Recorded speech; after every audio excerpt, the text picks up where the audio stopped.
right. All right. What's good with everybody? Wes and Derek are in the building. Real Talk is loaded. Hope everyone is feeling good.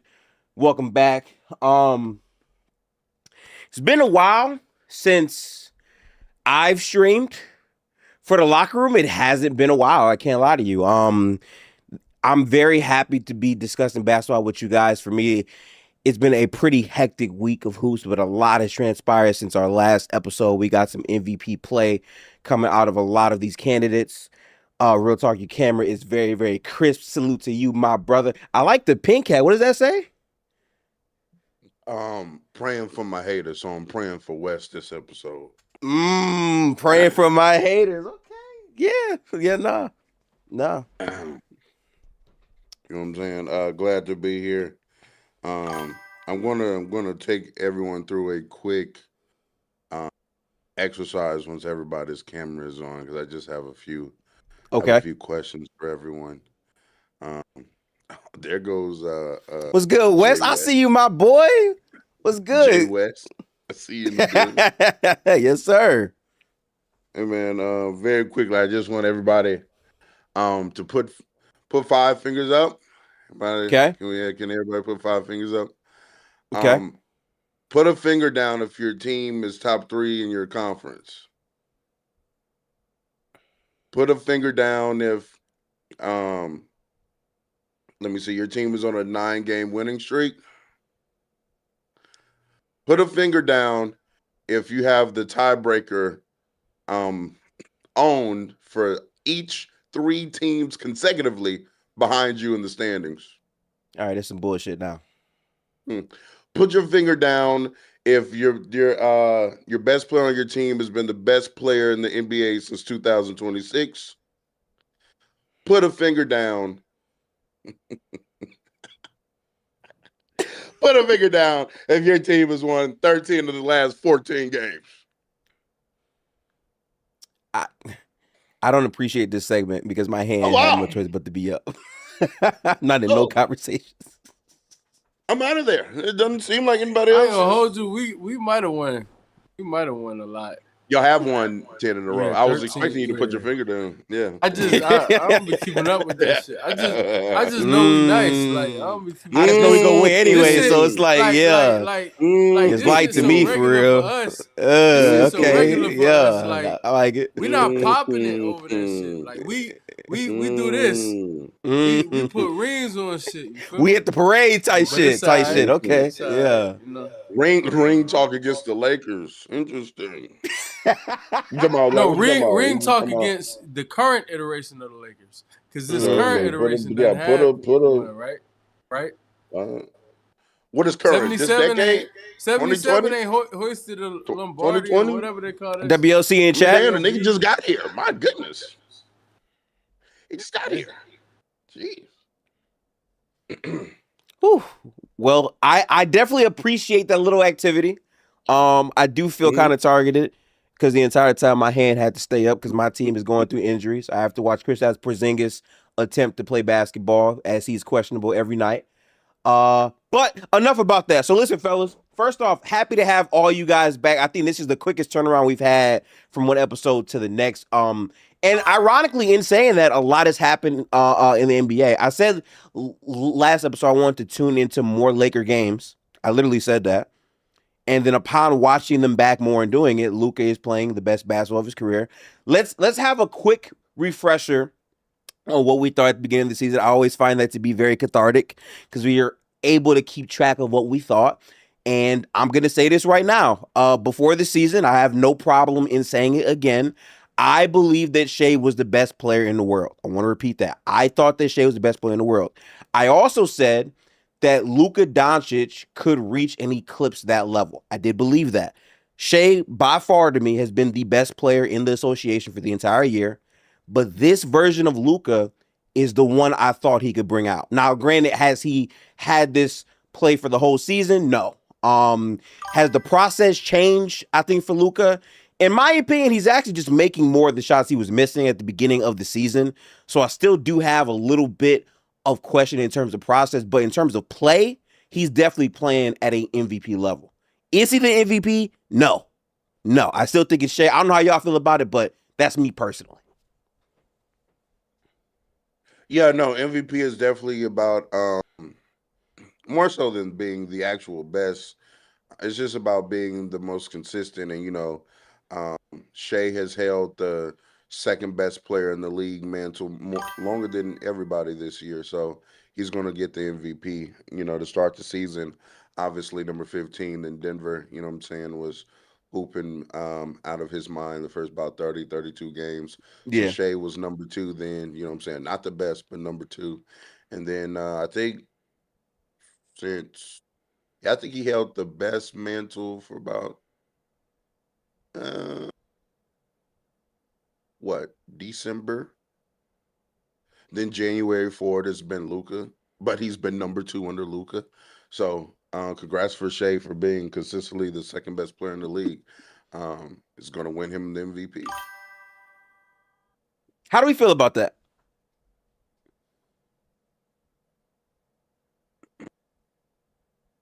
I mean, I feel good about it. Like, I think Real Talk brought up the 2026 calendar year that Luka's been superior, and I think that's accurate. I feel okay that SHAI's getting seemingly a walkaway MVP. I think the bigger concern or like talking point is these awards, these all NBA teams. I like Oh, right before we started, I went through. There is some more than a handful of big names that are going to miss out on all NBA because of like this 65 game rule. So Mhm. I think that should be a talking point for today. But I mean, I've got no grievance with SHAI. Excuse me, like Gifted, when we talked about it earlier in the season, I didn't have SHAI as the best player in the world. I did still see Jokic as that player. But when we discussed our point guard list, I did have Luka over SHAI coming into the season because, like Gifted and Real Talk, I was expecting MVP caliber play from the jump, but also Luka just doing the tiniest bit more for his team. And I feel like the last 10 games or so, especially, he's definitely been doing, incredible stuff. Not that I expected that for like the whole year, but something closer. So I feel like if you get this play to close out the year, I mean, really no better feeling for the Lakers. Because we are like 10 to 12 games out from Yep. end of the season. Playoffs are right around the corner. So great time to get hot if you're LA. And that's not even just Luka. That's literally the whole team is actually stepping up and playing far better basketball. I mean, LeBron been way better. I saw Austin Reeves have like a poster against Orlando. Like he just jammed that. So like I think everyone's playing with just a better attitude. But yeah, I think SHAI is still the MVP favorite pretty clearly. Yeah. Pretty rudimentary. Salute to 77. Luka's playing his tail off. But yeah, it's about consistency and what you can put together over a calendar season, a calendar year, as opposed to, these spurts and stretches, even if they are months. Because if you had 2 months where you were just nowhere near, maybe even in conversations with people like Cade Cunningham. I don't agree with that, but that's what the internet was peddling. So like when things like that are going on, when people have been able to say Jaylen Brown, and I love JB, y'all know that, but when people can say JB is outplaying you, and nobody can ever say that for us, it's clear, who head honcho really is. But salute to the hot streak, man. I've said for a long time, Luka goes as his shot goes. It's gonna get spicy, chat. Threes, he's unbelievable. Like he is damn near an unsolvable offensive player when he can make his shots. And like hell, this month he's shooting like 25 times a game. So like when you're that hot and you getting them up like that, sky's the limit. So salute to him. But yeah, we having a pretty good month ourselves, 30, same thing we always do. 57 from the floor, 42 from 3, 19 shots a game. Just cooking niggas, just kings of efficiency at the guard That's position. cute. But That's salute, cute. Cute man. little stats. Salute. Cute little stats. Seven assists a game too. Niggas say we ain't have a Cute little. playmaking bag. You see what's going, but That's true, Wes. salute. That's true. Salute. Cute little stats. Would you say it was this month? 30. That's cute. Yeah. Again, salute to SGA for consistently being the second best player in the league. Look, I want to speak more to what Derek was saying. The Lakers are hitting their stride right at the right time, and I'm getting a little excited about this team. I haven't been excited about the Lakers since 23-24. Mm. Yeah, 23-24. When AD and LeBron were playing basketball at a very high level. Luka Doncic, an MVP is cute. Media giving award. I don't agree with them 90% of the time. Anyway, I just saw Bleacher Report put out a pure scores list that had Kobe at number 10. So who cares about the media's opinion, in all honesty? This is bigger than MVP. You know what I'm saying? We getting hot at the right time, and we'll see if that player that's always Mr. Efficient in the regular season does another guard and beat impression come playoff time where all of that just drops. You know what I'm saying? All of that. We've never seen SHAI put together a playoff run that's anywhere equivalent to his regular season status. So we'll see if he's able to do that. Also, if Luka plays like this in the playoffs, we win 2 rounds. It's going to be brother said 24. Brother, you played 2 rounds. I'm talking about a deep. But I think that's the whole point. I'm glad somebody typed that in the chat because quickly. We've had 2 playoff that's not runs. I'm not. You're cool. So you haven't done it exactly. So I don't know what this shit great, chat. has anything to do with what I said. That doesn't negate from my point. So Luka Doncic, if he plays like this in the playoffs, bigger than MVP gifted. This is a bigger than MVP talk. This is BITW talk. This is who's the best guard in the league talk. Okay. We'll see what SHAI does come playoff time. The same way SHAI hasn't done that in the postseason, neither has Luka. Luka's never put together a run where he's been Teflon round after round after round, like in his best, like prior to 24, all the folklore around Luka was based off of what he was doing in round 1 when he was exiting the playoffs. Folklore about SHAI has been against Dallas that one series. No, that's not true. SHAI played a hell of a series against Denver last year. He also played a hell of a series against Minnesota. He was great against Minnesota. Yeah, he was great in both series. He had 2 great tough series. game. Okay, and similar to Luka, which is my point. Luka has done the thing that you're saying SHAI has not done, Luka hasn't done. But SHAI has done something that Luka has not done. I ain't gonna lie, we're talking the Rage Big West. I promise y'all. Sure. I see So it. we can keep this up as much as we have greatest defense of all time. Niggas have accomplished. If Luka was playing on the greatest defense of all time, he'd probably have a ring too. I don't know. We know. I don't know. I mean, that shit is cute. It's real cute. It's cute for what it's worth, I guess. But reality is, he made it to the same point. He lost in 5 games and was so embarrassing.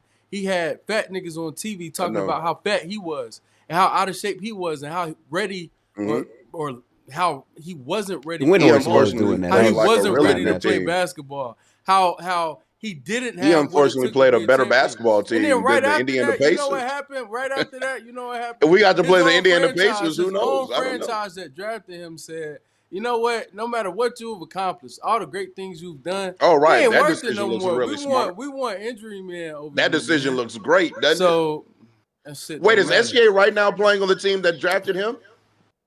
What does that have to do with anything I just said? Did he get traded as well?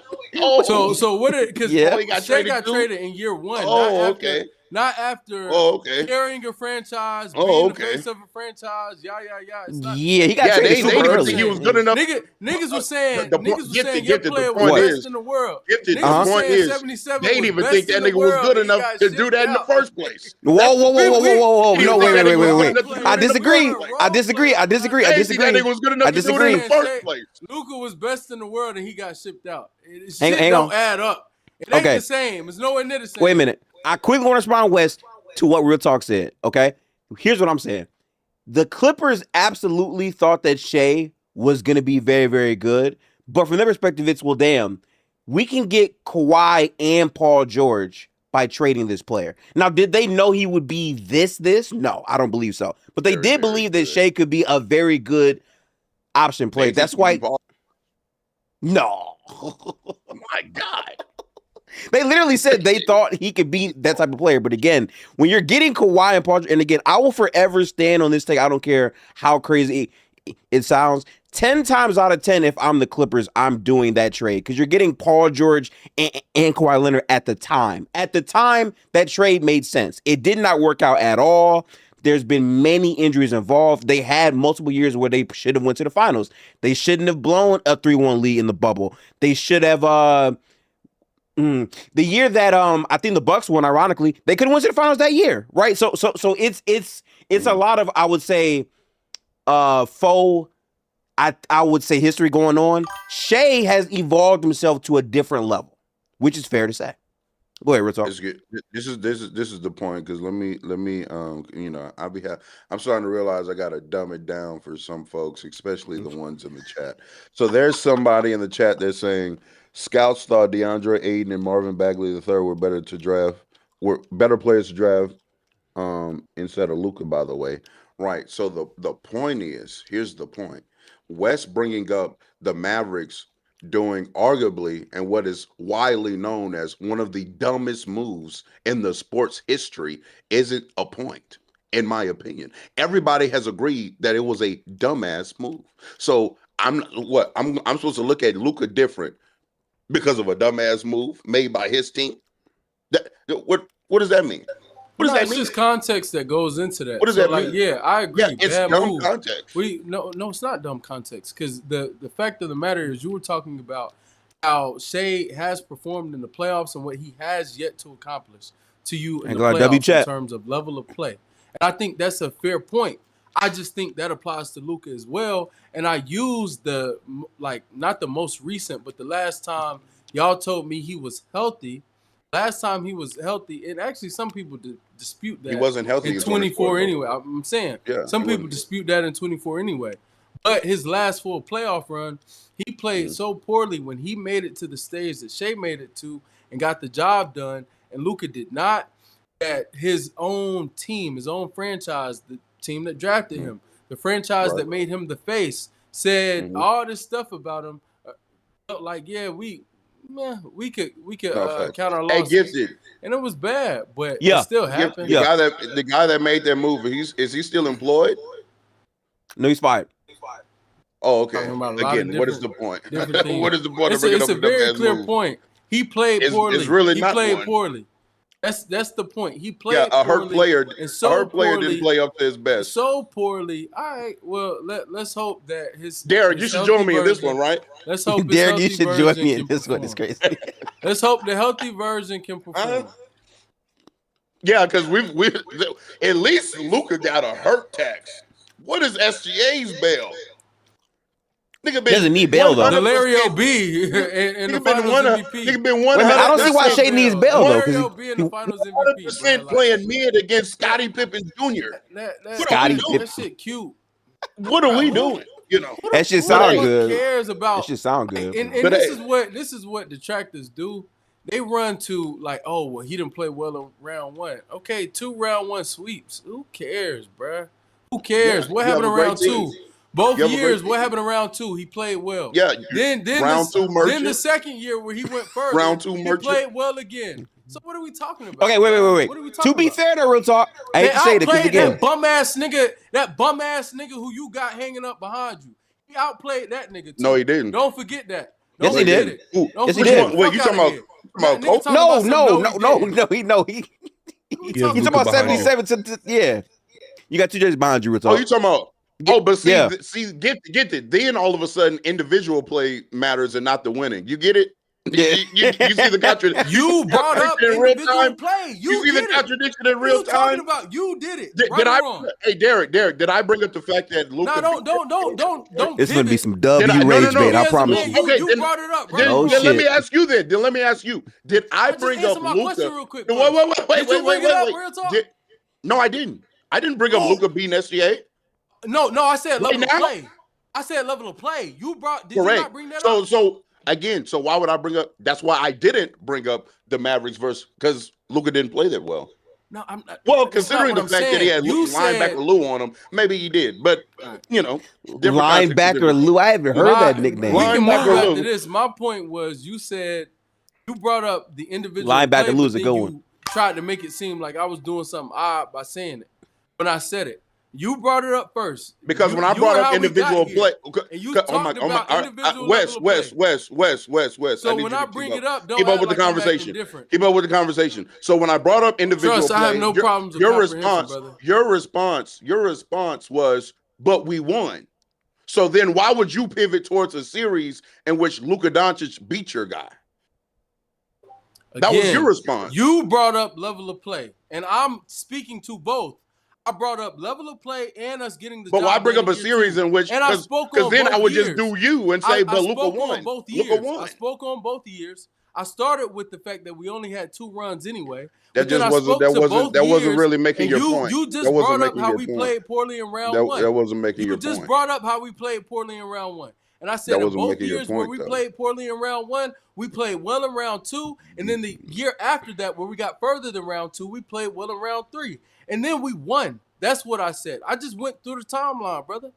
That's all. I just went through the timeline. But what's Right, but up, then man? What's the topic today, you man? excuse What's all the Okay, topic? you so excuse so all y'all. individual play. Hold on, let me respond. Okay. You refused all individual play and bad play with we won. So then don't go to a series in which you played good but then lost. Because But I that then also contradicts acknowledge that we everything didn't you've been do it. saying prior.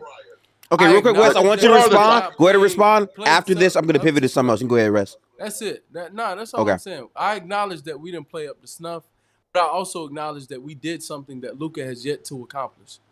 So two Right. things can be true. I told him he was right about that. I told him we didn't have the full run.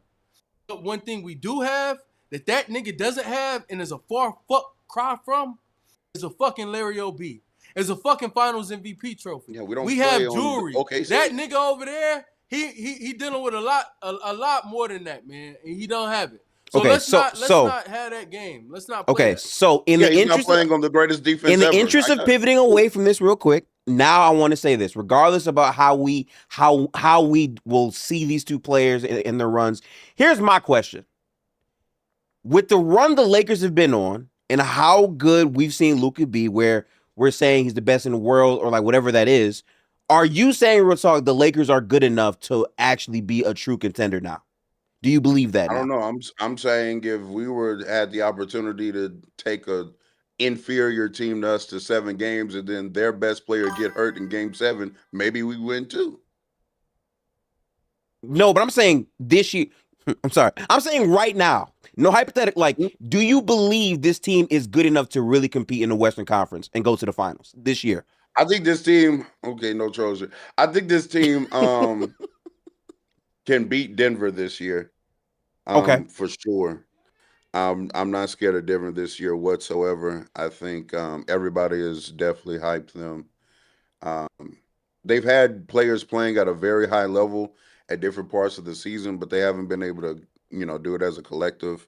And I think that is important. And I also just think rarely do teams, limp into the regular season, limp into the playoffs, and then win a championship. Yes, sir. It's rare. Sir. I'm not saying that it Yes, doesn't happen. sir. I'm just saying it is quite rare. So I do think right now we could beat Denver. I also like our chances against Minnesota this year. Um, I also like our chances against the Rockets, Phoenix. Obviously, the two teams that give you the most concern are San Antonio and OKC. I think we have a better chance against San Antonio then OKC, be it that, OKC has arguably the greatest perimeter defensive personnel of all time. Thanks for the super chat. I'm gonna read it out in a minute. Something that SHAI definitely contributes. Excuse me, not contributes, but benefits from. He doesn't have to play OKC. So San Antonio, maybe if we could get somebody else to knock off OKC, prefer. But here's the thing: San Antonio and OKC being the top two teams means San Antonio wouldn't have the opportunity to play OKC until the conference final. That's the dilemma that we're in. If San Antonio was able to play OKC before then, and they knock off OKC, and then we have the potential to knock off San Antonio, I would like our chances getting to a final more. But Okay. as far as that, yeah, I don't see us being OKC right now. Okay. I want to get Derek in here because I do think that the contender conversation in the West is a very interesting one. I do think Denver's a team that a lot of people just penciled to be in the conference finals, and their play, I think, with their injuries has been kind of underwhelming to where you could say the Lakers maybe could beat Denver, and that could be viable for some people. But before we get to Derek, we have a super chat from J-Man. Salute for you for the support. Real talk, when Joker wins the finals and Luka puts up tour dates again, will you finally apologize to Nikola Jokic? You need to check Nikola Jokic, and since he's gotten back, a couple of tour dates, and I'm not gonna lie, throwing out dime turnovers is crazy. A dime worth of turnovers is insane. So you need to worry about that guy first. Don't worry about what we've been better than him since 2026 as well. Quite clearly, actually. That's not even a convo. So worry about your guy. All right, with that out the way, Derek, thoughts on, honestly, I do feel like we should have a true conversation about Denver and like all of like the other contenders, but go ahead, Derek. Mm-hmm. Yeah, I mean, the West is going to be a bloodbath. Right now, it'd be Lakers versus Minnesota. So, I mean, to me, it's fascinating because I think Chris Finch and JJ Redick both kind of have the same criticisms about them. I think JJ being younger, obviously, he's got less criticisms than Finch does. But, last year we saw Redick go to an 8-man rotation and not played his 5 starters like all 48 minutes. Like, could not let DFS take a seat. Obviously, that was year one. I'm very curious to see what changes this year because as good as the Lakers are playing, we did see the first half of the season. And those role players, all took turns looking sus. So, when the going gets tough, and yes, I expect Luka, AR, and LeBron to be cool in any series. They might have challenges, but I expect them to be cool. What's the next option for LA? Who is their counter? Is Ayton now going to be a legit 15-15 guy? Because he can do that in March. That's cool. But can he do that against real competition? Is Marcus Smart like de facto starter number 4 or number 5? Can Luke Kennard actually be on the floor for like 15 minutes a night in the playoff setting? I think there's just a lot of cool questions with the Lakers. Minnesota, it's like, can you not play CTE hoops for more than 2 quarters? Because if you can avoid that, I think they could have a deep run.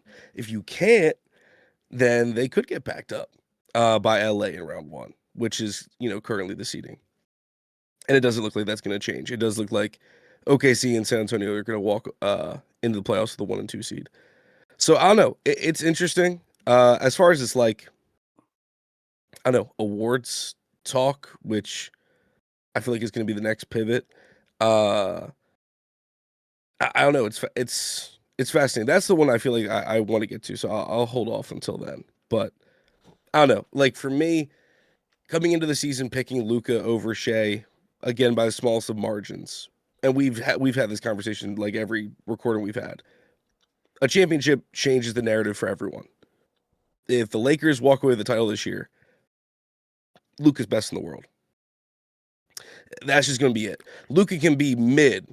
If they walk away with the championship, some way, somehow, Luka will be called de facto best in the world. That won't happen. Yeah, we just saw somebody be mid, and that happened. I think to Derek's point, I don't think we need. I think here's the changes in that series. Number one, I don't think we need DeAndre Ayton to be 15 and 15. We just need him to be a center on the court. Actually Also, playable. think JJ's going to. Yeah, I But think real he's going talk, to actually. I'm saying he's What? playing like that right now. Is what my point is. Ayton is like over this win streak with Luka going nuts and averaging 40. Ayton's level of play has grown a little bit to where, Laker fans or, others are getting excited about like what Ayton can do. Oh, I'm not of that group. I'm just I know somebody you're that not, thinks that. Yeah, but We know my you point is he's one of the major question marks because you need a yeah, legit he is a center. question mark. But I'm saying I think he's just going to go ahead. Last year he didn't even play Jackson Hayes. Like Jackson Hayes would make one mistake and he's Right. like, "Oh, I can't play Jackson Hayes anymore." I don't think he's going to do that because we Can't quite afford it. frankly just can't. Yeah, can't afford it. So he's going to keep with his center rotation. He's going to have to believe in those guys. Then also Luka Doncic is just a far superior player this year than he was last. Um, so that in and of itself, and hopefully Austin Reeves as well. He's the biggest question mark on this team doing what, or at least maximizing our possibilities in the playoffs. To me, more than anybody, is Austin Reeves going to be a 22 on solid efficiency guy in the playoffs, or are we just going to get another 17 point per game guy? Um, that to me, he's the biggest X factor for the Lakers. I don't really have to worry myself about LeBron James. I know during the playoffs, he's going to be one of our better defenders, just like it was last year. The only thing I am kind of getting frustrated about when it comes to LeBron is his just lack of taking 3-pointers at this point. Like he's just not shooting them whatsoever. He's turning them down at every turn. I would just like to see him shoot a bit more of these spot threes. Um, but yeah, I mean, like I said, I like our chances against everybody outside of OKC. But even OKC, if Luka's going to be playing at or around this level of play, because he's going to be the best player on the court every game if he's playing like this. I don't know how West feels, but Austin Reeves to me is the biggest, I think, diamond tester of how far they go. I think LeBron is going to still have moments. I think consistency wise, it's not going to be the same at like his heights, obviously. But to me, Austin Reeves, like, bro, in the Timberwolves series, specifically last year, Austin Reeves was depressing to watch. Like for all the hype, the height, all this stuff, when they put a wing on him, he folded. There's no other way to say it. If Austin Reeves is giving you similar performance again, I don't think this roster has improved enough to make up for that. I like Luka a lot. He can shoot, but he's a very selective shooter. Well, gifted. He shoots 50% for yeah, because he's very selective about what he shoots. So how that will play, especially defensively, I don't know exactly how that'll look. I said this in offseason. I don't fuck with DeAndre Ayton. And I'm hoping maybe I get proved wrong, but he has been a loser for a lot of his career. And I know that seems harsh, but mainly it's because when I watched him in Portland, I said, you know what?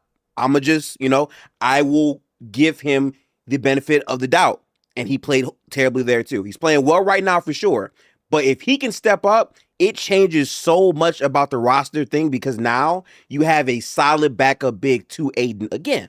If he can actually play well. But Austin Reeves, to me, has to be the number one thing because he's the other guy who can really run the offense at a high level on this roster right now. So can he step up? That will really dictate how far they go. I think what's really important that we haven't, talked about is how close the standings are right now. The seeding is going to matter so much. Your playoff path really determines how far you go. I firmly believe that. Like, I feel like if the Spurs have to play Denver and they can get them out of there, that shifts the entire nucleus of what the playoffs are. So that's my take on it. Yeah, I really like what you said at the end. That was really going to be my only point. I think path is everything. And regardless, I think they lose, right? That said, path dictates which round they lose in, etc. I like what you said about Austin Reeves.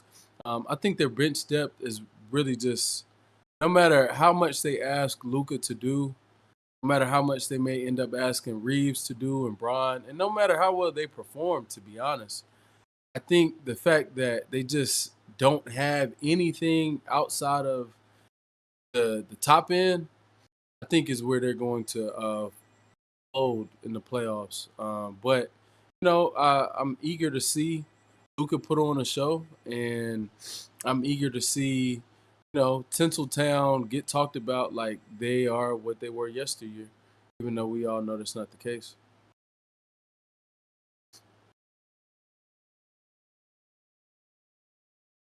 You're on mute. Yeah, Gifted, you're muted. Thank you so much. I'll be doing that whole time. Sorry about that. I think with that out the way, I think those are fair conversations. In terms of the MVP, just to be clear, I think SHAI is the MVP. What's interesting that we're not talking about enough, though, is how scary the Spurs have been.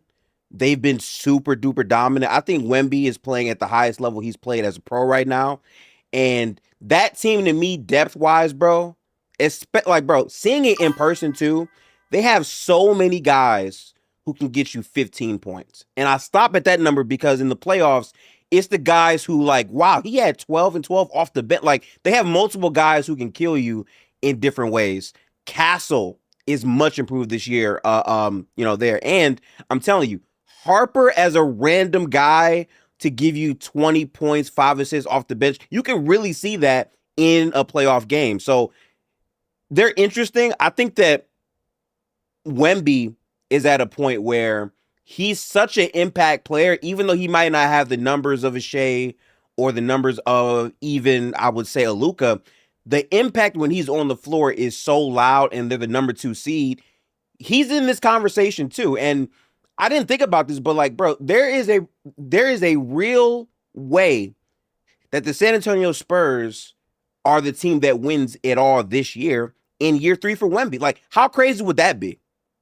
And I know they're young, all this and that, but they've been playing like a top 3 team in the league for a while now. I mean, they've been playing like the best team in the league for some time, to be quite honest with you. I don't know. I'm not there yet. I still think the offensive flaws of Wemby are going to be a problem for them come playoff time.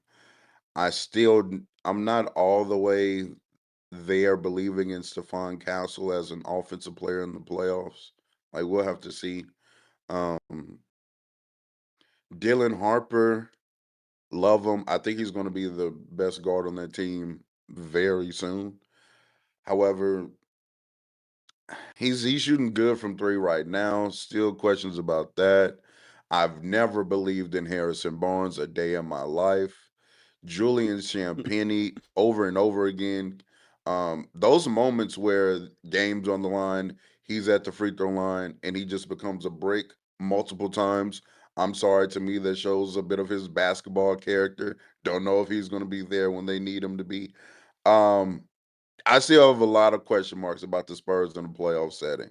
They have been, again, if you want to say since the turn of the calendar, the best team in the NBA in the regular season.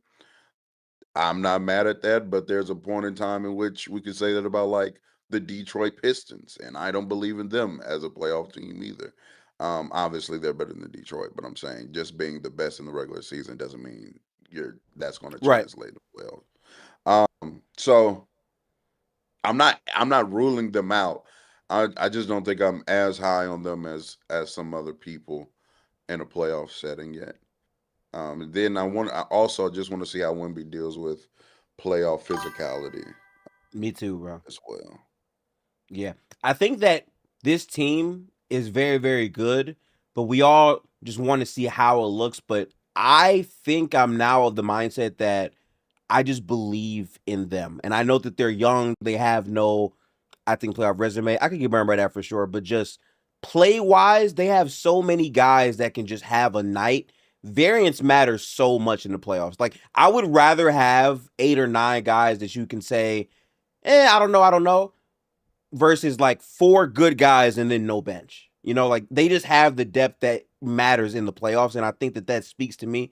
And their best attribute is defense, and I think they can rival OKC in terms of being the best defense when Wemby's on the floor. If I can say that about you as a team, I think you can beat anybody. But obviously, we got to see it because they're not proven, so that's fair to say. But we can pivot now to Derek's conversation because I'm not gonna lie to you, Derek. I looked at it as well. This all NBA shit gonna be crazy this year.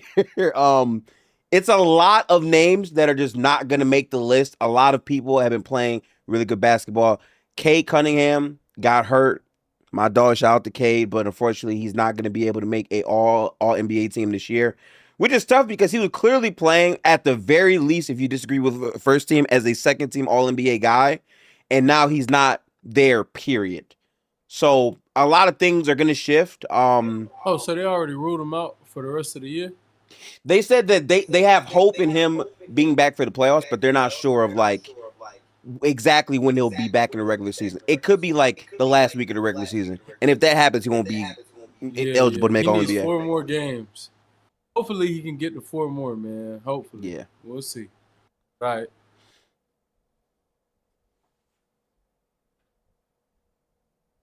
So I guess my first question, is there any chance SHAI is rested for 5 games to take him out of awards? Or he will play regardless? No. Come on, man. No, No. sir. No way in hell. No, sir. No, sir. So the only competition he would have then is Jokic, who cannot miss one more game. One game, right? Yeah. Right. So that's why it feels like it's kind of a comfort thing. As far as like the rest of the players that could make All NBA, Gifted mentioned Cade's got a collapsed lung. So I think he's stuck, sadly, until playoffs is their anticipation. The other players that are probably going to make it and can't afford to miss games, Kawhi, who has definitely defied expectations this year, can only miss one more game. Jokic, you already mentioned. Devin Booker can only afford to miss one more game. I think he'd be contender for like a 3rd team. Denny in Portland can only miss one more game. Wemby can only miss 2. And then Cade and Tyrese Maxey we talked about. If they get back in time, they're cool. For Maxey, I know he's getting reevaluated in 2 weeks. So he could be back to squeeze in for 65, but it's tough. And then honestly, I don't know where this guy would rank, but like Mobley also on the list can only afford to miss 2 games. So already some heavy names. I don't know. I mean, I know we didn't like make lists or anything prior to this because there's so much that could change. But what do you guys thought? Like, because everyone obviously has been talking about the 65 game rule. So what are your thoughts on this so far this year? I think where the list is right now, what this guarantees to me, Chet is going to be All NBA 100%. If there's any question about that, that's done. Chet is 1,000% All NBA. I feel that same way about Jamal Murray now. Because with all the names going down, he's been playing at an All NBA level, especially without Jokic. This is just, flat out been his best overall year as a pro. I also think this does confirm Jaylen Brown at the worst will be 2nd team All NBA. I get confused about the Jaylen Brown conversation because they've been flirting with him to be 1st team. And I think Jaylen Brown has kind of cooled off a little bit with his hot start at the beginning, but he's still playing at a high level, and Boston is the 2 seed, so that'll still be there. I was under the opinion Tyrese Maxey was cooked. I could be wrong about that, but if he's able to come back in time, I think he should make it too. How many games left for Ant? Because Ant's hurt right now. I think he'll be back next week, right? I'll check real quick. I mean, he Okay. definitely will be like that's a 2-week moniker, so he'll be reevaluated per se.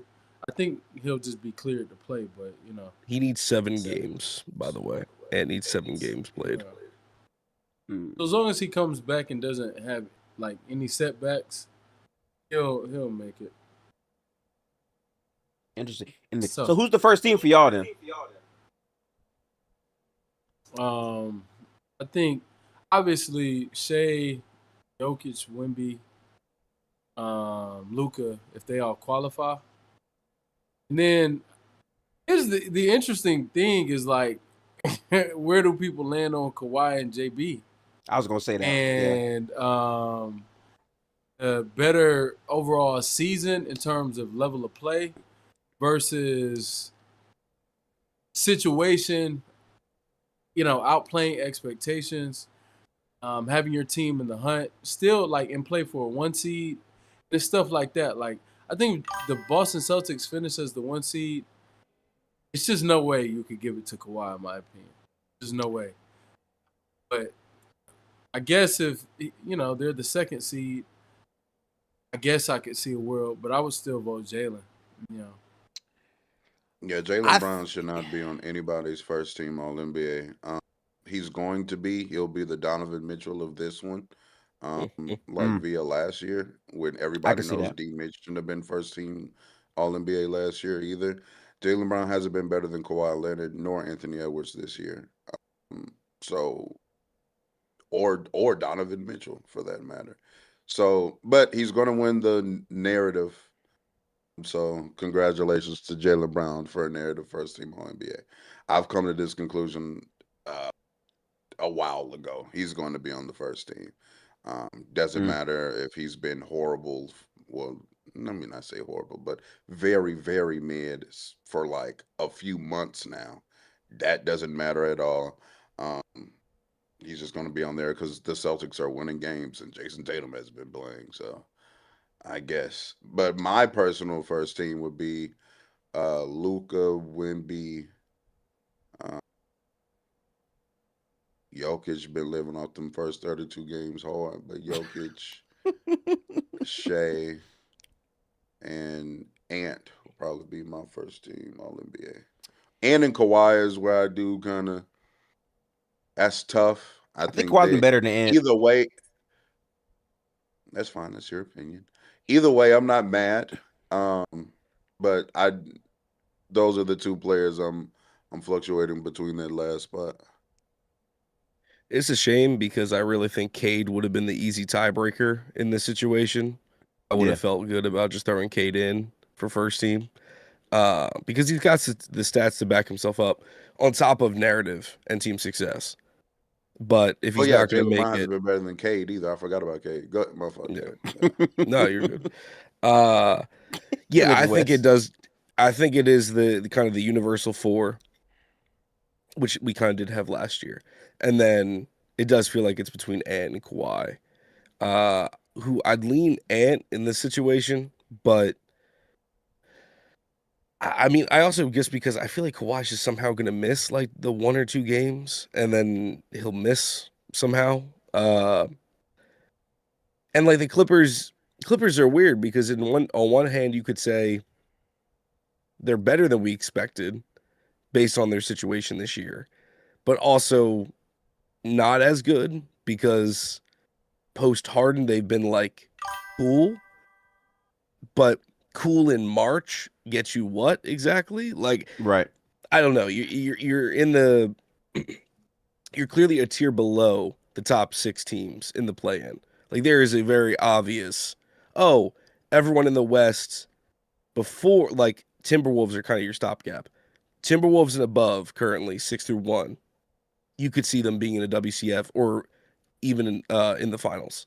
After that, it's like you're happy to be there. You're either a round 1, get crazy lucky round 2. And that's where Kawhi's team currently is. Ant's team obviously has higher aspirations. So it's like, no pun intended. So like, that's kind of it for me. Is probably Ant would be that last guy for first team. I think that for me, Kawhi has been such an interesting player because at the beginning of the year, he missed a couple games and it was bad. Like that team was like arguably one of the worst teams in the league. We were saying OKC, please don't have their pick be top 5. Like I remember those conversations, and then Kawhi and Harden started to play super duper well. Harden gets traded, and we're like, okay, they're for sure in the mud. And then we see him play his best basketball of the season. I mean, impact wise, I don't think it's a conversation between Jaylen Brown and Kawhi Leonard. when Kawhi is not playing, that team is so much worse. And the consistency of what Kawhi has been doing for the entire year, like he's been playing, I think, like a top 5 player for some time now. The thing is, do we believe in him to play enough games? I don't know, because right now, he got hurt, I believe, with his, I think, ankle. I think he's going to try to play through it, but we know how he might look when he tries to play through injuries, so I don't know. I just think level of play-wise, he's earned himself a nod in that conversation, but we know All-NBA is more than just how you actually play. It's about where your team success is. However, and this is the key part, I don't know how y'all feel about this, I've always felt like that matters more for first team. When you get to third team and the second team, then it's more so, okay, how are you actually playing? First team, normally, you either have to have OD team success or just, like, he's averaging a 35 point, 10 rebound, like, like, basically historic shit. You know what I'm saying? So, Shea of the year, we went 40 and 42, but he still made, right. first team because he was clearly a top 2 guard that year. So, yeah, I get it. Yeah. Top Yeah, 5 only player. behind Luka that also made first team that year and didn't even make the playoffs. Averaging 32, 8, and 8. I love this shit, man. Absolutely. Okay, yeah. But yeah, well, it'll be interesting. It'll definitely be interesting. I think second and third team with this rule. If you're in the chat, make sure to hit that like button. Appreciate all the support so far. We're having a great conversation. More things are on the way, y'all. Appreciate you. These second and third teams just start to get a little scarce, man, and a little scary over time. So hopefully, the best players in the league can just be healthy enough to actually be represented the way that they should be. Because, I love J-Dub. Love him. J-Dub being third team All-NBA last year. Sengun. Didn't Sengun make All-NBA last year? Oh, did he make an All-NBA close? team? Or no. Dub made it over Sengun, thankfully. Okay. Yeah, it's stuff like whenever Sengun's name is thrown in an All-NBA pool, it gets kind of nasty. we have issues, and that's kind of Well, what that's I'm because getting to, his team was a number 2 seed last year more than anything. That's why it was Yeah. thrown in there. The narrative plays such a heavy part again. That's why Jaylen Brown is about to make a first team All NBA that he has not earned through play. It's because the narrative of They're not similar. the Celtics are winning games with that. It's the narrative. It's plays a There's huge still, I factor in think, these a games. threshold for level of play though. Like D Mitch last year was alarming, and I agree with you all because D Mitch was like, I mean, they had a hell of a season, but I truly didn't think he hit the threshold for like same. a certain level of play. I think Jalen ever so slightly has hit a threshold for you've played because even he's in that conversation. Even if he really should fall to second team, he really has hit that threshold. There was an argument for D Mitch last year where you could say some of the guys on third team may have had better seasons than him. So I don't think it's quite the same in that aspect. I still feel you on the overall. Like, yeah, narrative does play a big part of how Jalen, if he does make first team, how he's gonna get good, it. Mars. So hey, take it how you gotta, get it how you live, man. However it comes. Interesting You guys stuff. feel like the fact that now we can have positionless All NBA will kind of make up for this? Because, not to pick on Chet, who Gifton mentioned earlier, if Chet, for instance, were to not make a team, but you'd have 4 guards, potentially 4 guards, 4 wings to make up second team and third team.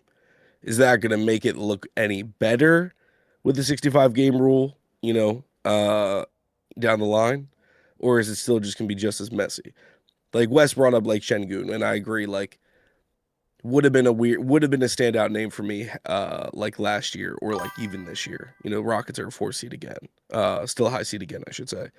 So I don't know, does that make it any better? Because guys like Maxey, who we haven't mentioned, a Jalen Brunson, who we haven't mentioned, these are some players that could fill in spots. Where a guy like Chet might not make it, a guy like Mobley might not make it.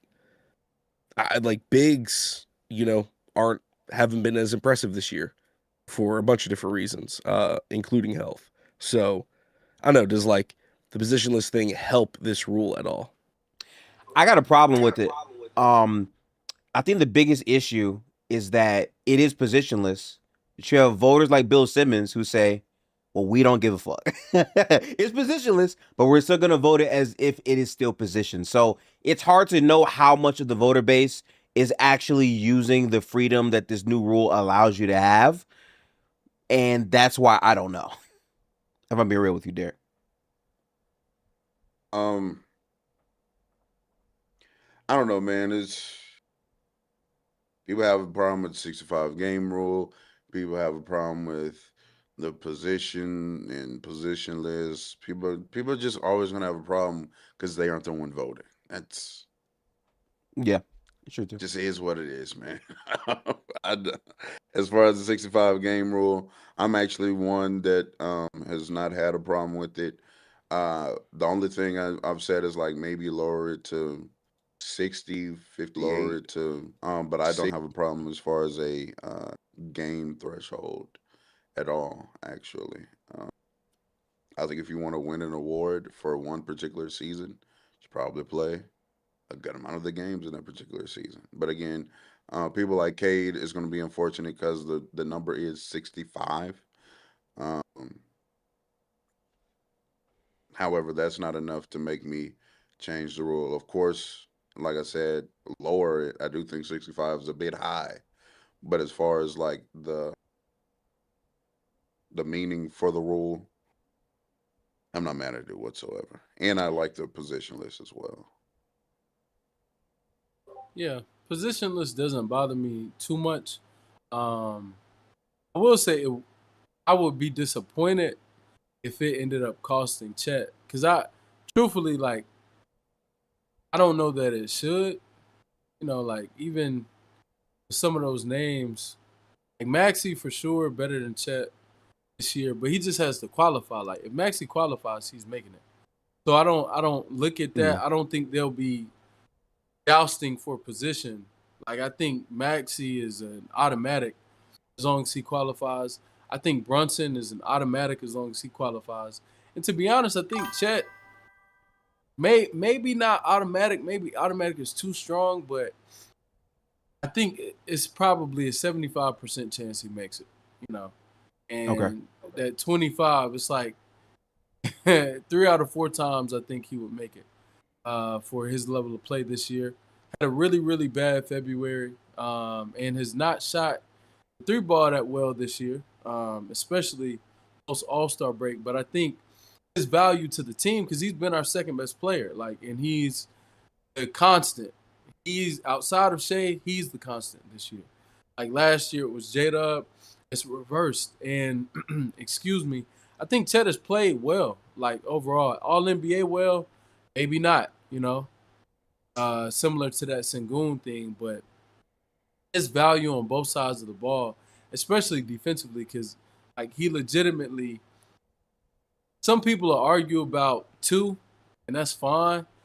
I don't think you can name 3 defenders in the world better than Chet. He's wild on defense, man. Yeah, so I think with that and what he adds offensively to our team, I just I think he'll be fine. But I would be disappointed. I wouldn't get rid of the rule. I agree with Real Talk though on the like game limit. I would make it 60. 60 always just felt right to me. 65. I don't know. You just have freak injuries sometimes and like things that just shouldn't be at play to me. But I mean, who knows? Who cares? It is what it is at this point. I was gonna ask y'all, right? So I saw a idea out there that said, okay, you could make first team be like, to be first team, you have to play 65 games. And then for I think second team, it lowers down from 65 to 60. And then third team, you have to at least play 55 games. Or just for MVP, you have to play 65 games. But the base standard for all of the 3 All NBA teams would be 55. Would that be fair to y'all? I've proposed something like that myself. As far as the teams go along, you lower the threshold. I guess I'm fine with that too. Um, but I just disagree with people that have a problem with any kind of threshold at all. Is kind of my position. If you want to lower it Okay. for second team and third team, fine. 55 games, 50 games, uh, cool with that. But yeah, I don't have a problem with. Again, 65 is too high for any of it, in my opinion. Really? 65 is too high for MVP, first team, all of it. Oh, It's too high. I don't think so. 60, I'm comfortable with 60. I think 65 is fine for MVP. I think if you're trying to tell me a player should not make All NBA because they play 64 games, not 65, is stupid. MVP to me is different because most MVPs are going to play that load of games per season overall for the most part. So I'm fine with that. All NBA to me though is like just who are the 15 most elite players in the league. And it's like at that point, I don't need you to tell me, oh, well, he played 64 games. I know he's averaging a 45 point, but he just can't make it. I think that's dumb. But I'm with No, real I get talk on that. that. I'm there too. I'm there too. I think, and with talk, I think the sweet spot is 60. Like I just said, I Yeah. think 60 for All NBA should be a requirement. I like 65 for MVP per se, and I would leave it. But if they don't adjust it, I won't lose sleep. Like because True. we're talking about things that may not end up being an issue. Like there's a realistic shot that Joker finishes the season without missing more than one more game, and then it doesn't Yeah. matter. It's a realistic chance that Wemby finishes the season without missing more than 2 games, and it doesn't matter, etc. So, and like for players like Cade, very, very, very unfortunate, and I wouldn't want it to happen, but it's like if it ends up being one or two players as opposed to what we were thinking about earlier with Right. 7 players may not be may not qualify, and then when it gets to that number, then it's like all right, because if 7 of the top 15 in the league don't qualify, then we're sneaking guys in who absolutely just don't deserve that. I shouldn't. I won't kick him again, but y'all know what I'm getting at, man. Like Yeah. certain guys just don't deserve that. I also think that my biggest issue in this whole ordeal has been um, contracts being tied to all NBAs and all of that Oh, stuff. good I point think too. that is the problem. Um, like for example, the year that Tyrese Halliburton and people tried to use Tyrese as an example of why we shouldn't have the rule, but in my opinion, they rewarded him for playing the 65 games because that particular season, I don't even think he was an All NBA player, but they put him on there because they knew he was playing to get to 65 games, rewarded him, would put him on third team, and so he can qualify for his contract. But that is the biggest problem with the All NBA teams is they're being um, tied to contracts. So if you're telling me like San Antonio, for example, if Wemby were to be up for a renewal or an extension, and because of the 65 game rule, just theoretically, he's never hit 65 games, and so he's never been able to win like DPOY and be first team All NBA and first team All Defense. You're telling me that Wemby still shouldn't qualify for a supermax contract? That's Right. crazy to me. Um, 100%. so it should be not what the All NBA team deems you're worth, but what does this franchise that you're playing on deem you're worth? Because I guarantee you, if San Antonio doesn't want to give Wemby a super max, Someone there'll will. be 29 other teams very much so willing to. So. Same with Tyrese. Tyrese Halliburton was clearly the franchise player over there. If Indiana's going to be dumb enough to be like, "Oh yeah, because you didn't make All NBA, we're not going to give you then okay, that's the free market. You'll definitely get it somewhere else." Yeah, I feel like the more I sit with it, the more I'm convinced the rule shouldn't have been put in place. I'm closer to abolishing it than I am continuing Mhm. it. The NBA and the media that has decided these awards have gotten it right and gotten it wrong throughout history, but mostly I think gotten it right. we really only, as like fans, reflect is when we check resumes on Basketball Reference or get into debates later on. And honestly, the bigger concern is really All-Star, not All-NBA. Because All-NBA implies you have a calendar, well, you understand what I mean, a calendar season of worth that we can look at. All-Star is when you can get some just nonsense in. Like, if you have a hot 20 some odd games, congratulations, you're an all-star. You can play like trash or miss the rest of the time. You still got all-star in your resume. Um, or the fan vote, right? Like Yao Ming, I know got like all-star like 3 seasons than he should have, just based off of like the vote that he had.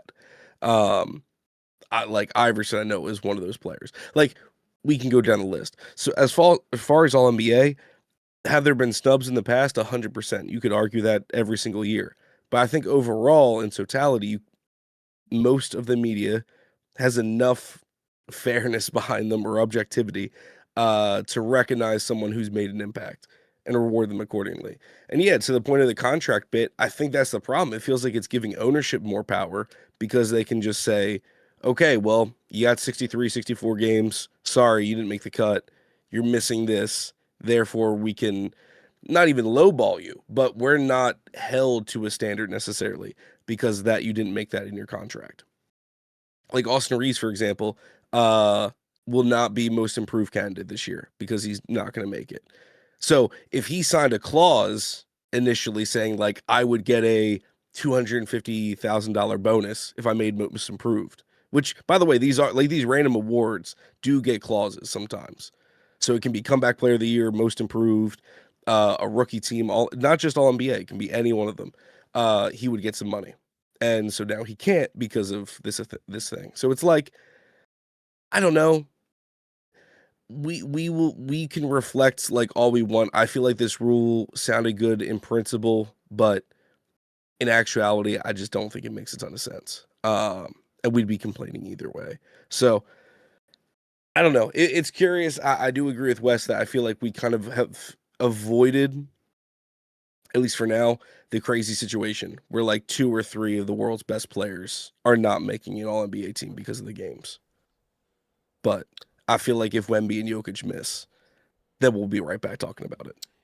I actually have a phenomenal pivot, and I'm like so happy that this came to me. The All NBA shit is a scam, and I say this because when you make it based on contracts, now it puts more onus on who's voting, and we know some of these voters dead ass are just not really watching these games, but they have the power to like, you know, change these things.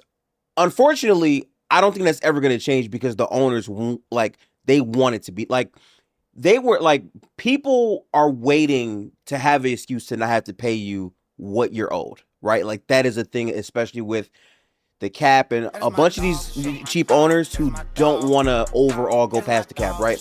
What's interesting to me though is how the expansion plays into this because 2 other teams are going to be added to this league. Apparently the Vegas and the Seattle thing is true, and how much that'll change with adding 2 more owners into the player pool is something that really, really, really interests me. I know that it's a while from now. I'm pretty sure in the 28 or 29 season, that's when they'll be officially implemented. But how drastically do you think that will change how the NBA looks with all that type of stuff? There's like so many things that an expansion situation is going to change. I I don't know how much it'll affect like all NBA situation, because even with biased voting, you still have to do a decent little bit to get in the consideration. Um, but as far as like expansion, I mean, the big thing for me is like, the conversation I think we've all acknowledged for as long as we've been watching basketball. Usually the Eastern Conference is kind of weaker. There's a good chance Minnesota joins the Eastern Conference, which could do a lot like for conversations. Woo! Um, and I don't know. I feel like that reworking would be interesting. Uh, and I think they want to do the expansion because it might give the play-in a little more value as well. I think there's a problem right now with the play-in that like you can kind of just coax for a third of the year. You can have a great start for the first third, get hit with injuries in the second, and if you just don't completely collapse or don't have the motivation to collapse in the third of the season, congratulations, you have a chance at a playoff spot. Like, that's kind of weak, but also kind of the thing. Like, if the Warriors currently, who are the 10th seed, not to pick on you, your team Gifted, but like if you guys had picks, knew Steph wasn't coming back, and could realistically fail downward faster, would your team not do that? Like, I think that would be like the consideration, but they just can't because the Pelicans and Grizzlies beat them to it. So now you're just riding out for the 10th seed. And now cool, if you get Steph back in time, that'd be awesome. You have a chance at a playoff spot, but like, I think there is a legit criticism right now. There are at least 8 teams in total that are just racing for the bottom. And like you could be adding 2 more to that, which might not be fun for fans, admittedly. So I think that's a worthy conversation. Even in your example, I'm still in favor for the play-in and the like opportunity to make the playoffs. Now, mind you, as well, like 9 and 10 have to win 2 games, and 7 and 8 they have 2 opportunities to win 1. So 7 and 8 still have, the better chance of making the playoff than 9-10. But also, like, I'm not mad at a team like Golden State still having the opportunity to make a playoff win.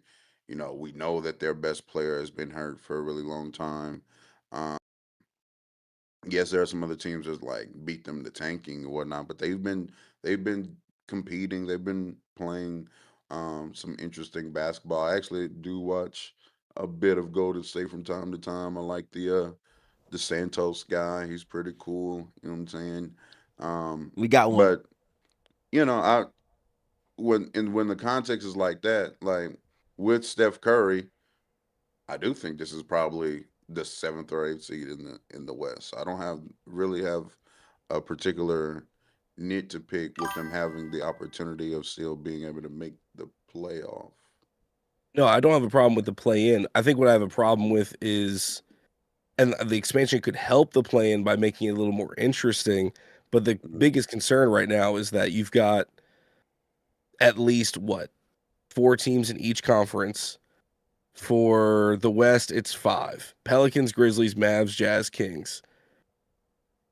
I mean, maybe you could say the Mavs are just stinky and are not trying to lose. I can say the other 4 teams are actively trying to lose and have thrown games multiple times this year. In the East, Pacers, Wizards, Nets, Bulls, Bucks. That's 11 through 15. Bucks you can chalk up to injury. Bulls you can chalk up to injury and ass. Nets you can chalk up to trying to fail. Wizards, could we remove them possibly? And Pacers you can chalk up to injury and strategic losing. So it's like that's the dilemma that you run into. Adding 2 teams, which by the way historically will be ass for at least 3 years before they're any good, with the expansion team. So Seattle and Vegas will probably be stinky for a little bit. I don't know. Like, what is the dilemma? Is there any way to fix it, or does like just adding 2 just be cool? Like is that going to be enough diversification? Is the league that talented that these 2 new teams are going to adjust quickly enough and be like contending in a sense for a playoff spot, or are they just going to join? That's a good question. The woe is me side. Yeah. Yeah. Great question. I think that I'm in favor of expansion. In most cases, like it's very rare that I'm ever against it. Because I understand like it's still a business, right? Will the product benefit from it? Probably not. But I don't think it'll suffer as much as because we have this going on. So it's not like we're going to be introduced to something that we're not accustomed to. We're accustomed to having teams be bad. Like and that's all major sports. it'll never be a scenario where you have 30 teams in the league and all 30 of them are competitive, or even like 24 of them are competitive. In some instances, it's not even that high, so it's like, either way, the end goal is expanding the brand, expanding the business. I think it would be wise, and I think that you have an influx of talent every year. We all know about this, and I just think it'll give more opportunities for some people to develop too. I think that's one of the things that may get lost here. Expansion, I think, could really help development. And I think it could take players who may have looked like, it's over, to a position where now, you get to go over there, you get to get your reps in. You have a franchise who wants to like have some value from somebody on that team. Like, you'll have your teams that protect however many players they protect, and then for the rest of that pool, imagine if and Cam still may have failed. But imagine if Cam Reddish was in this predicament where he ended up on a team that in an expansion draft, all right, I'm gonna take Cam Reddish, and now it is our entire mission while being bad to try to make something of this guy. I remember 2 years ago, Grizzlies fans, and they ended up keeping him, but Grizzlies fans, or not 2 years ago, last year, they were like, man, GG may be a sunk cost. And imagine Yeah. if in an expansion draft, GG went to a team and it's like, hey, now our sole focus is making sure you pan out. I think those things are good for the league. So yeah, it's gonna be some nasty basketball for a while, but I think the vision is always, a decade, not just 3 years or 5 years, So I'm in favor of it. Yeah, I think guys like, well, I mean, obviously, y'all have benefited tremendously. Bad team, get this young player from the Clippers, have nothing else to do but to pour into him, and look what that turns out to be. Guys like AJ Mitchell, hopefully, if the expansion happens, he has an opportunity to go off somewhere and actually show how good he actually is. Um, so I do believe in that as well. Um, and yeah, we're used to having bad teams in the league. I'm not really my drawback would never be like, oh my goodness, they're gonna be bad. Like, I guess, you know what I'm saying? But more so just excited for these cities to have a basketball team. Like, that's dope, in my opinion. Seattle getting a basketball team again. The Supersonics are a really good team. Seattle They is love known as a basketball. basketball town. You know what I'm saying? It's just dope for them to have a team. Vegas is going to now have a football team and a basketball team on top of the strip. Who's not going to love that? You know what I'm saying? So, now maybe some other reasons why that may be a problem, but you know, as far as just for the people in Vegas, I'm excited for them. I'm excited for the people of Seattle, and it's just going to be determined how good of are they ran. You know what I'm saying? Seattle can be a good ran franchise, and then in the next 5 years be a competing team. We have to see. I That's do have my a biggest question real thing. quick. Oh, sure. Oh, Yeah. so real quick, like in reference to Seattle, because OKC is technically the Sonics of old, they have the Sonics history. Obviously, like KD was a Sonic, became a Thunder. Do they does Seattle have to be a new team, or are they coming back Nah, as the Sonics and then take back that history? it's already been reported that they would assume the history of Seattle, and it Okay. would Thank you. break off. It would branch. So, and I Okay. think that's a good thing. While Real Talk was talking, I was thinking about like what that would do for the history of the game as well. Like to have a franchise get their history back, have a city regain and take a hold of their history, what they've done and what they've given to basketball. So yeah, they would just assume it and they would split it, and now OKC we would have our own history, and our drought wouldn't look so bad, and they would have their own. So I think it's dope, man. And just the amount of jobs that it provides, my gosh. And I mean, this is from the best player, the owner. I mean, not that the owner needs anything, but to the point, like the coaches, all the way down to the beat writers. It adds so much, and I think it's a welcome sight to me. Yeah, I can't say this enough, man. As someone that got into basketball a little bit later than most in my age bracket, the Sonics have had such rich culture without even being a team for a long time. People still got the hats. They still like that was a moment. So if they got the history back, I think I would dead ass buy myself a jersey. Like that team is so known for just the happiness that's involved in basketball. And I think there's like a lot of people that would actually like I don't care if we see Kevin, I would say Durant retire, whatever. I think he would come back for one season just to play for the Sox because the moment that meant to the team, the people, all that stuff. I think those people deserve to have their team back. I also think that the development part was a great point, right? Like just having more teams in the league means that some of these players who are given up on, who are I don't know, like traded away for picks to the best team in the league, and now they're playing really well in the best team in the league. Like those types of players, whoever those players might be, Derek, will now get more of a opportunity because the team pool is larger. I also think that like in terms of competition, having one other team in your conference who could, put together pools and resources makes your GMing matter a lot more because now there's an even wider pool of teams that are trying to make moves year after year after year. But like Real Talk said, it all comes down to who is in control. The Kings have been ran like a shitty ass franchise for all my life, basically. If that same thing is true for Vegas or Seattle, it's probably cooked. Absolutely. Um, yeah, excited for the people of Seattle. I really am.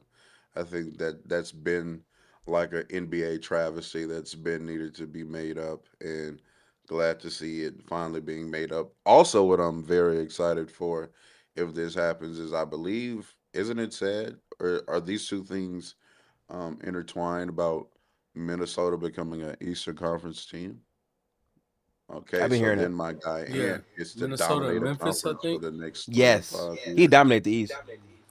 Yeah, my man finna be making it to the finals Dominate. repeatedly. Celtics still right there. Yeah, they're cute. All right, man. Here they I've go. been seeing Jason Here they Tatum. go. I Mind you, mean, chat. Remember, this is one. He used to be one of the faces of the JT fan club. So don't actually get thrown off by this because as soon as JT is back, and I don't think he's abandoned them. It's like all right, he's working himself back. Right now, he got a cute little toy over there in Minnesota. Like he looking a little nice. All right, whatever. He playing with his new toy. But Buzz Lightyear and Woody, we know what the best toy was. We yeah, know. the one that could fly. Nah. Look, yeah, it's the best one. Yeah. So Jason Tatum.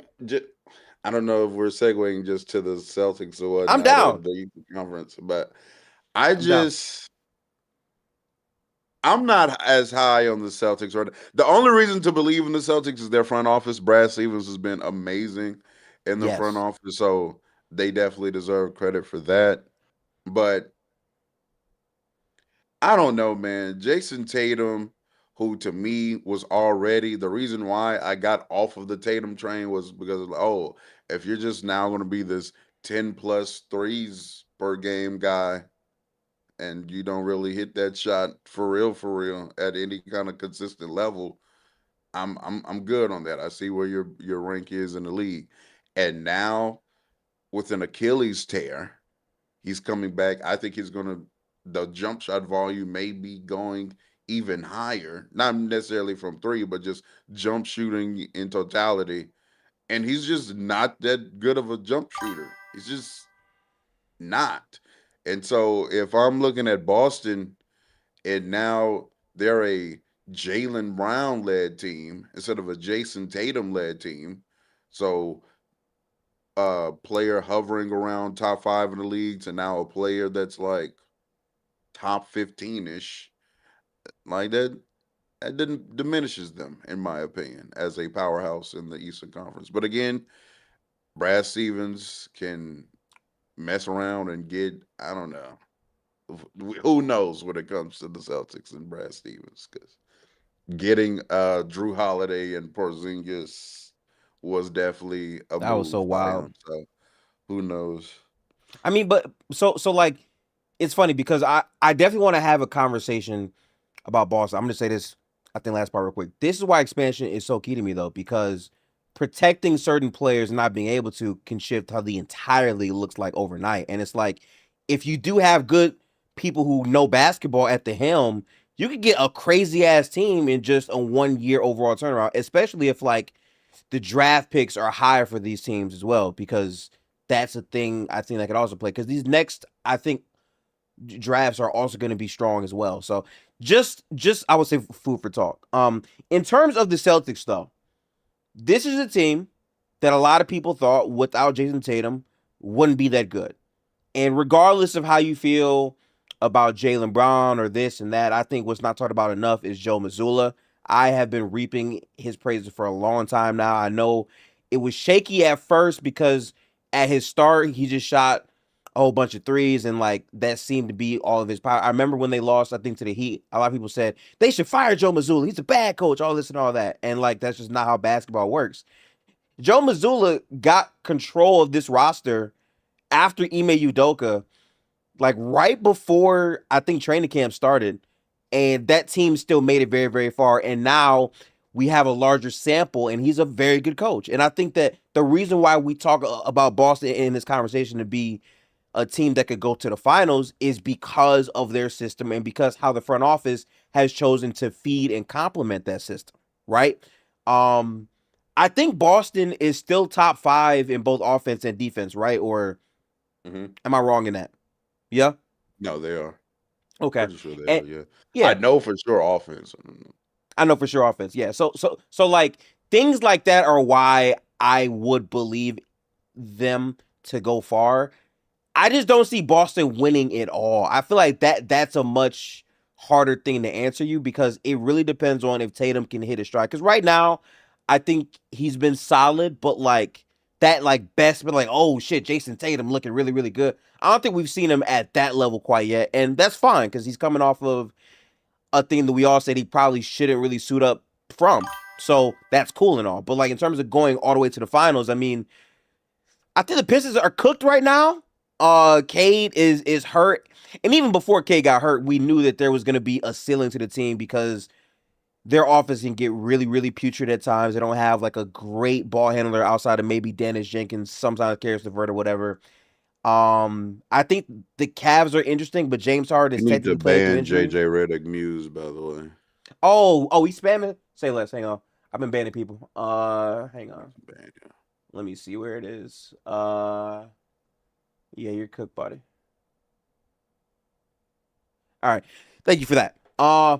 Let's have a bullshit in chat. So yeah, the Cavs are a team that I feel like we always say are good in the regular season, but we don't trust them in the playoffs. But I feel like Harden does make them better, but he's hurt, so I don't know how high I think we are on them. Like, who's the real team in the East? I don't. I've been wanting to stick with the Knicks. I still think they're the best team in the East, but this Jalen Brunson turn here lately is very concerning.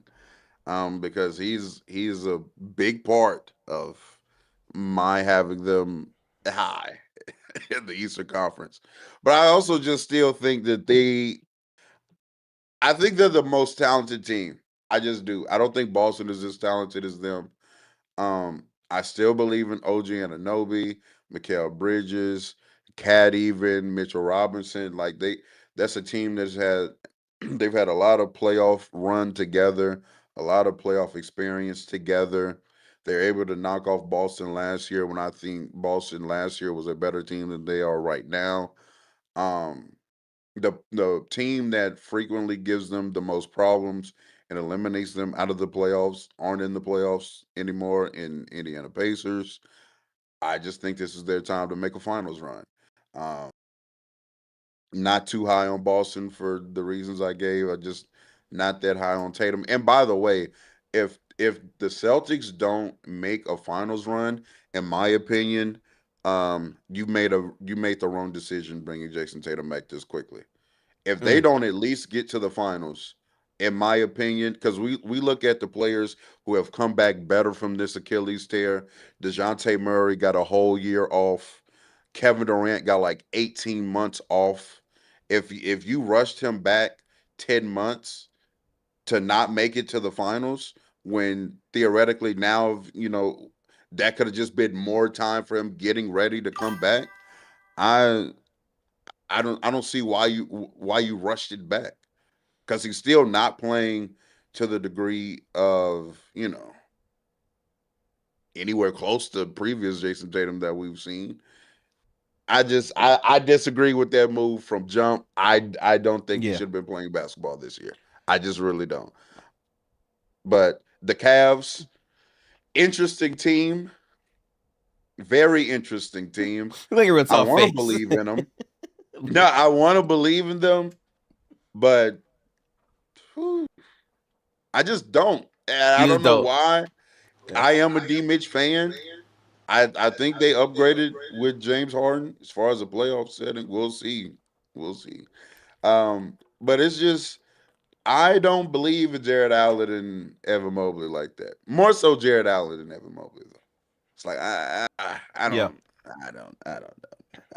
The Cavs' real issue right now, they suck without Donovan Mitchell on the court, bro. Like Mm-hmm.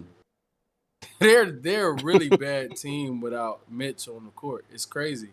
And their best, like in smaller sample, clearly, but they're best when D Mitchell's on the court without Harden, too.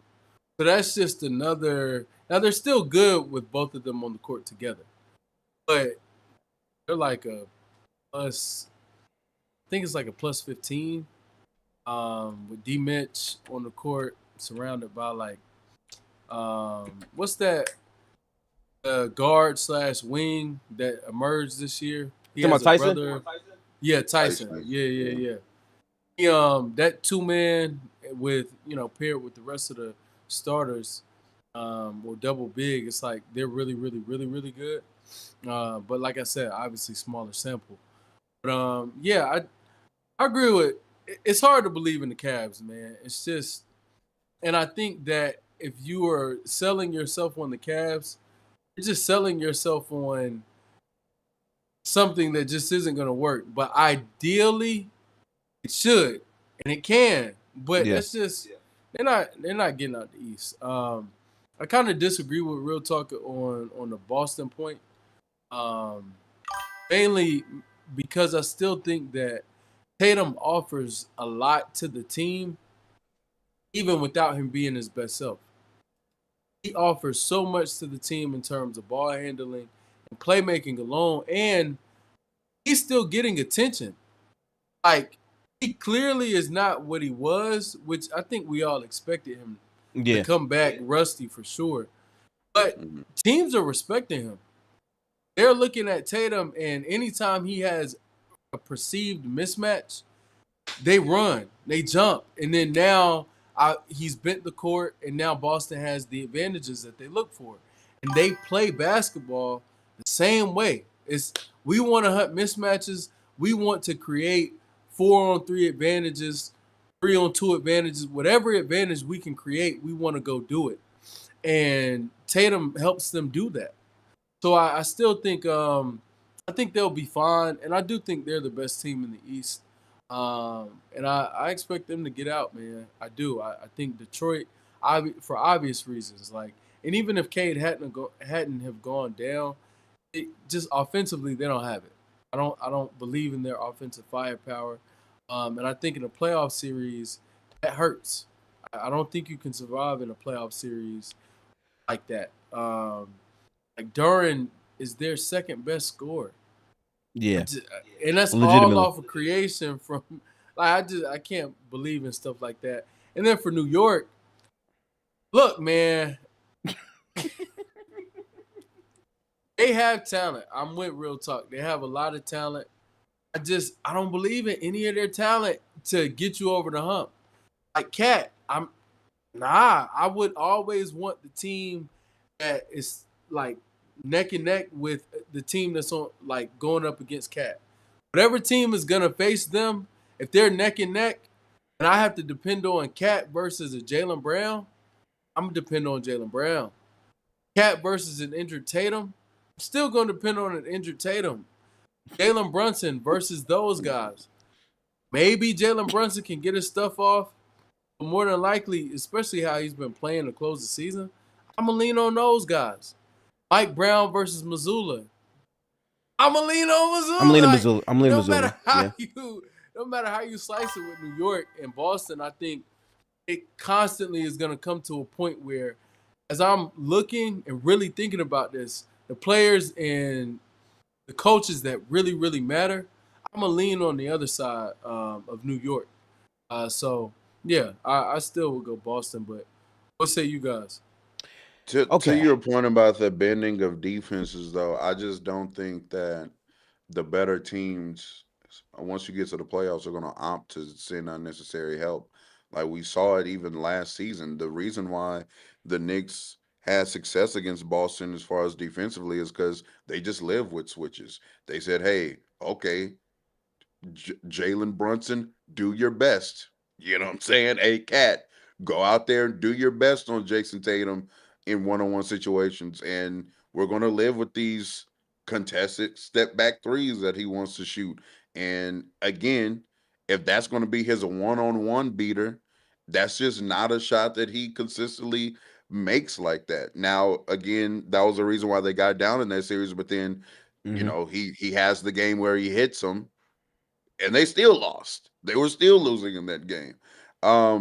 So I don't know. I don't think that we saw last year a player as gifted as a scorer as Luka Doncic when a good team sees, hey, if we don't have to send unnecessary help or use unnecessary resources defensively, we'll live one on one.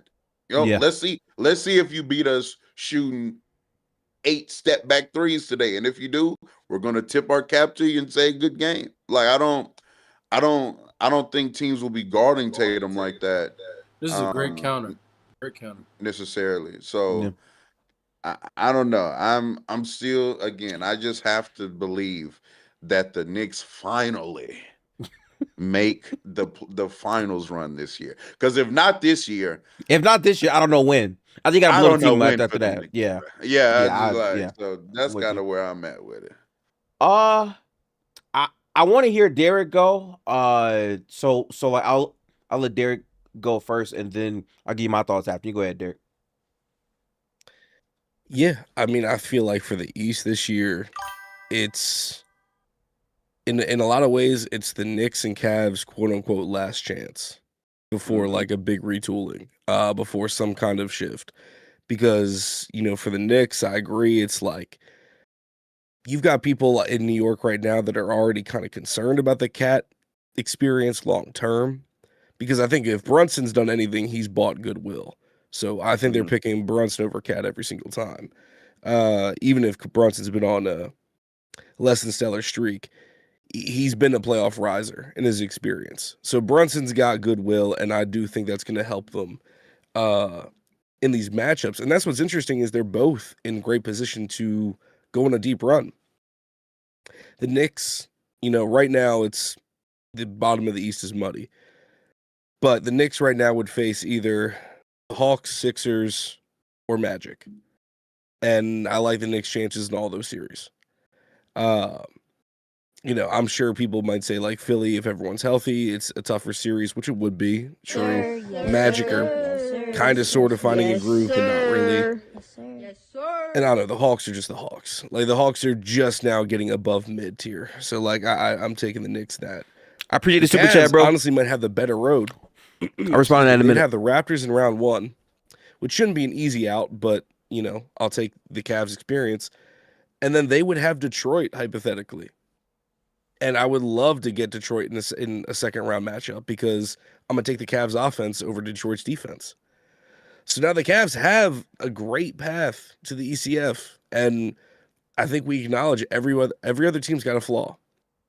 And if it was Cavs Knicks in the ECF, it really just comes down. I mean, to me, it comes down to Harden's health. Like at that point, if Harden's hand is not 100%, you probably lose. Because if it has to be D-Mitch hero ball, which the Cavs have shown time and time again, they rely on way too much. With it. It's not enough. Now, like for the Knicks, historically prior to Mike Brown, they play down to their competition. And that's, to me, would give the Cavs like the win. I think Mike Brown plays slow enough and is methodical enough that in a mud fight, like he has the Knicks more under control than Tibbs did. And their defense is still good even with Cat and Brunson. Obviously, it's going to get hunted in the playoffs. We know this, but the fact that they're not like bad or even average, they're actually just good, says to me that they at least know how to organize themselves. So I do think it's really between those two, only for the sake of, as far as the Celtics, it's like, can this front court that the Celtics have really get it done? I'm not talking about like just Tatum in that aspect. I do think Tatum's rust will shake off eventually, but to ask him to be anything like he was prior, I think is unfair. It's really like the center and power forward play. Like, can they really beat the Cavs? Can they really beat the Knicks or in the paint? I'm gonna say no. So it comes down to like the C shooting, which obviously is best in the world, but I do think it's New York and Cleveland's like last chance. It's crazy because if the Cavs had gotten Harden like when Philly got Harden, and you had a 4-year plan in front of you with this team, Cavs are walking away with the finals. I'd put money down in 4 years they're walking away with one chip. But this is Harden, again, contract situation, more mileage on him than there should be. And yeah, I think Allen is gone if they lose. Short of a finals appearance, Allen's gone. Here's my one belief in the Cavs, and I just believe in this player. I know he's not having the best season, but like Dennis Schroeder being over there now, so even if Harden isn't healthy or able to play at his best, I just believe in Schroeder as a competitor in the playoffs. I do too. I know he's going to defend. I know he's going to pick up. I know I have another ball handler on the court that can handle pick and roll responsibility, and it doesn't just have to be D Mitch all the time, even if James Harden isn't out there. And can Keon Ellis hit some shots as well? You know what I'm saying? Can we have him on the court? For the Knicks, I believe their entire thing is going to be how long can we keep Mitchell Robinson on the floor? Because they're a damn good team when he's playing. It just really, to me, it's for them is that simple. Is it going to be too much of an offensive liability at times? Can he hit enough free throws for him to stay on the court and be viable? Because if he is, he's one of the best rim protectors in the league. He's one of the best defensive and offensive rebounders in the league. And that also keeps Cat at the 4 and not the 5.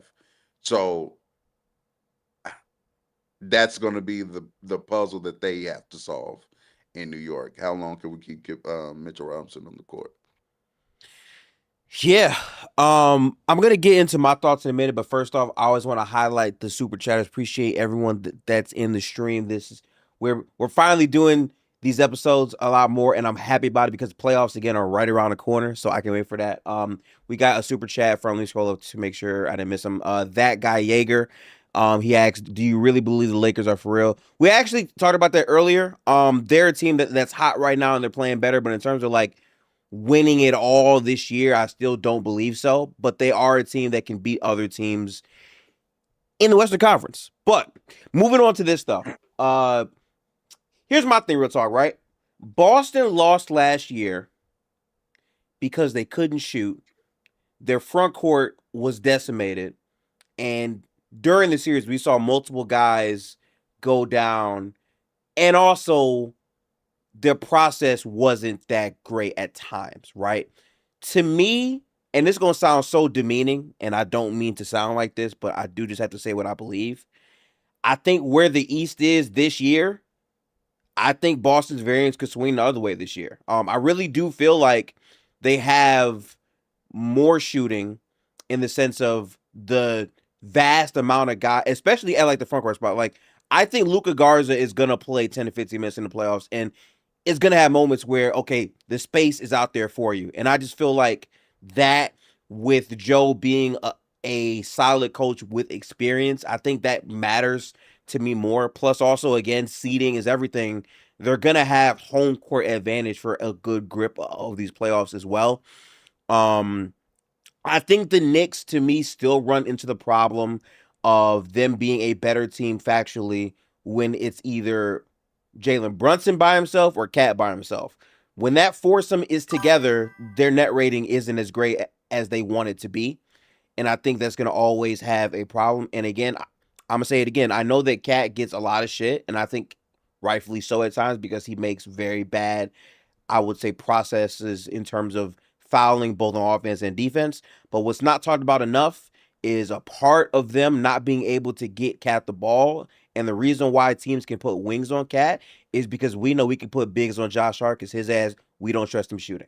If they had a different four-man that could really like shoot comfortably and wasn't as much as a offensive liability as Josh Hart, the way I view the Knicks changes. The one thing I'll give the Knicks, though, real talk, that is different is Tom would say, fuck it, we're going through our starters. I'm not playing no one else. It is what it is. Mike Brown has at least given other players opportunities. Like, I could see, oh, shit, they got a 15-10 game off the bench from Mr. Timothé Chalamet himself, Kolek in the playoff. It could happen, right? So like, I would give him that. I feel like the team that makes the most sense process-wise, that knows exactly what they are, exactly what they want to do. They also just shoot the threes at a more higher volume than most of the teams in the playoffs are the Celtics. The other team is the Cavs. But the problem with the Cavs is their front court is mid offensively. There's no other way to say it. I like Mobley. I like him a lot. But his ass be missing sometimes. Jared Allen has been a man amongst boys after the Harden trade. But do we trust him to consistently be that in a playoff? I don't know. But Harden, to me, gives you a different look than Garland. This isn't, I would say, talked about enough. Harden, playmaking-wise, is going to make it easier for Donovan Mitchell. But is that going to be enough? So with all the questions that I have here with all these teams, I think the teams that I'm the most comfortable in choosing are between Boston and the Cavs over all these teams. Shout out to Detroit. I've watched a ton of their games. I've gone to many of their games as well. Their offensive process is concerning. Jalen Duren has gotten better. I've seen him get his own baskets at times, but consistently, that's not who he is. And they don't have another perimeter option to consistently apply pressure. So I think the Eastern Conference is in flux. If I'm being honest with all y'all, and I know all of you are going to laugh at me, but man, I would love it if we could get Charlotte versus Detroit in the first round. Okay, boom, upset. They beat Detroit. K couldn't play all the games. And then all of a sudden now we're having a conversation about Charlotte. Obviously, that probably won't happen. But I think the East is just a weaker conference as a whole. So I'm not opposed to multiple people. I know Derek doesn't want to say this, but the Sixers have been super up and down. VJ is playing his best basketball right now, but I don't know what's happening with Joel Embiid, so I'm going to leave that alone. Yeah. Yeah, what's going on with Joel, Derek? I mean, I don't know. It's a lot of headcanon right now. I mean, for everybody else, Maxey, like I said earlier. Man, it was good. C6?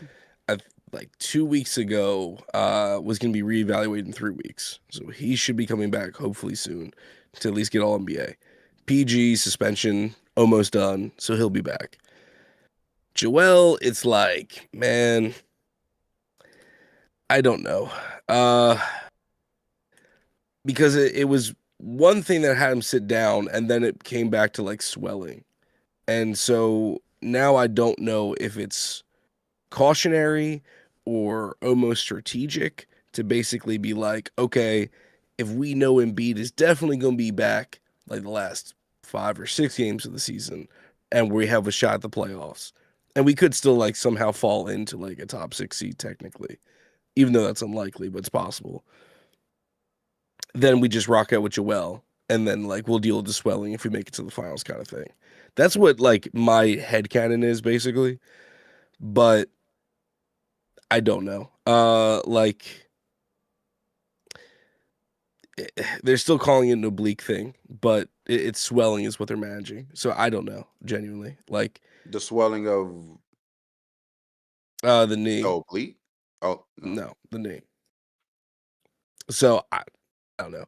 He could be fine, but Philly's just being mysterious, per usual, because they don't want to say like he shut down or anything. I think they're genuinely just gonna be like, okay, if we lose out and we like if we had lost to the Jazz and then lost a bunch of other games, it'd be different. But Philly's winning games right now that we kind of should be, despite all the injuries. Like we got beat by Denver, but they had Jokic and like stuff. We don't have that. So we're beating everybody else, but I don't know. Genuinely, I'm not sure if like, can you really expect at least three stars to come back and gel in 10 games time? That's a lot. I think that is what you're betting, because at least like I guess a blessing in disguise as far as the PG suspension is. I mean, he should be like healthy come playoff time. Yeah. Hasn't been needing to play basketball, so that's a plus. Tyrese Maxey is like I'm not. That's not somebody you like typically are concerned about via injury. So when he comes back, I think he's going to be fine. Obviously, yeah, the y'all's biggest X factor is the Joel Embiid piece. How good is he going to be when he comes back? And can he come back and be on the court consistently? But let's say all three of those things do happen. I do think Philly is amongst the teams that could come out of the East. Because again, just a highly talented basketball team. I believe in talent, um, and they certainly have that. So yeah, the East is I don't know. I don't know about the East, it's a man. toss up right now, man. It's a toss up right now for sure. Crapshoot, but I'm I gonna mean, that's stick what with makes them. it fun, though. I think the fact Yeah, that, yeah. Yeah. like to Gifted's point about the Hornets, the fact that they are one of the hottest teams in basketball at a 10 seed, and they honestly would give Detroit like a crazy matchup. I think they're beating Like, Detroit. I'm gonna just say that right now. I think if they meet now, based on what's happening, they're gonna beat Detroit in the first round. I would say that. It could be tough, close, whatever, but like I reached a point where I can't watch a team be as good as they've been for this long and think, okay, they can't beat a team that's injured. I think they could do it. I don't know. Who are you just saying? What Cade is injured? Well, well, yeah, Cade. So Cade's injury to me is a part of it. I think he'll be able to come by in the postseason, but I think realistically, he's not going to be his same self.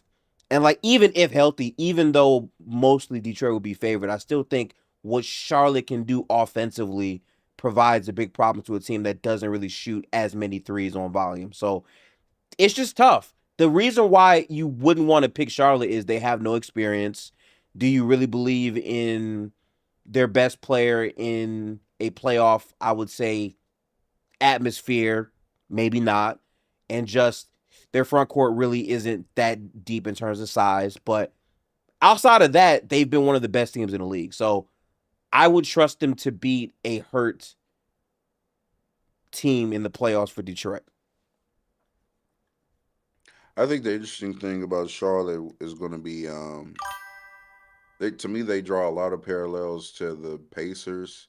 They just don't have that true like damn near dominant one-on-one player, which Yeah. I think a lot of people like overlooked in the Pacers team with Pascal Siakam. Like Pascal Siakam get a one-on-one matchup and they could rely on him to score in that position consistently.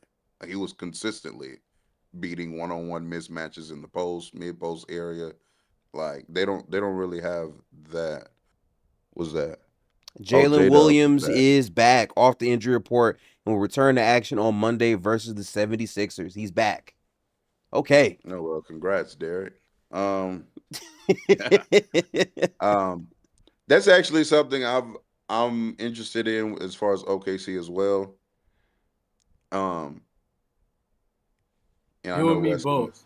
Yeah. Wes can speak to it because, in all actuality, they became a worse basketball team this year when Jalen Williams got back because it was like Facts. it was a slow start. Now, I'm not saying that they're a That's worse true. basketball team with Jalen Williams. That's not what I'm saying. Yeah.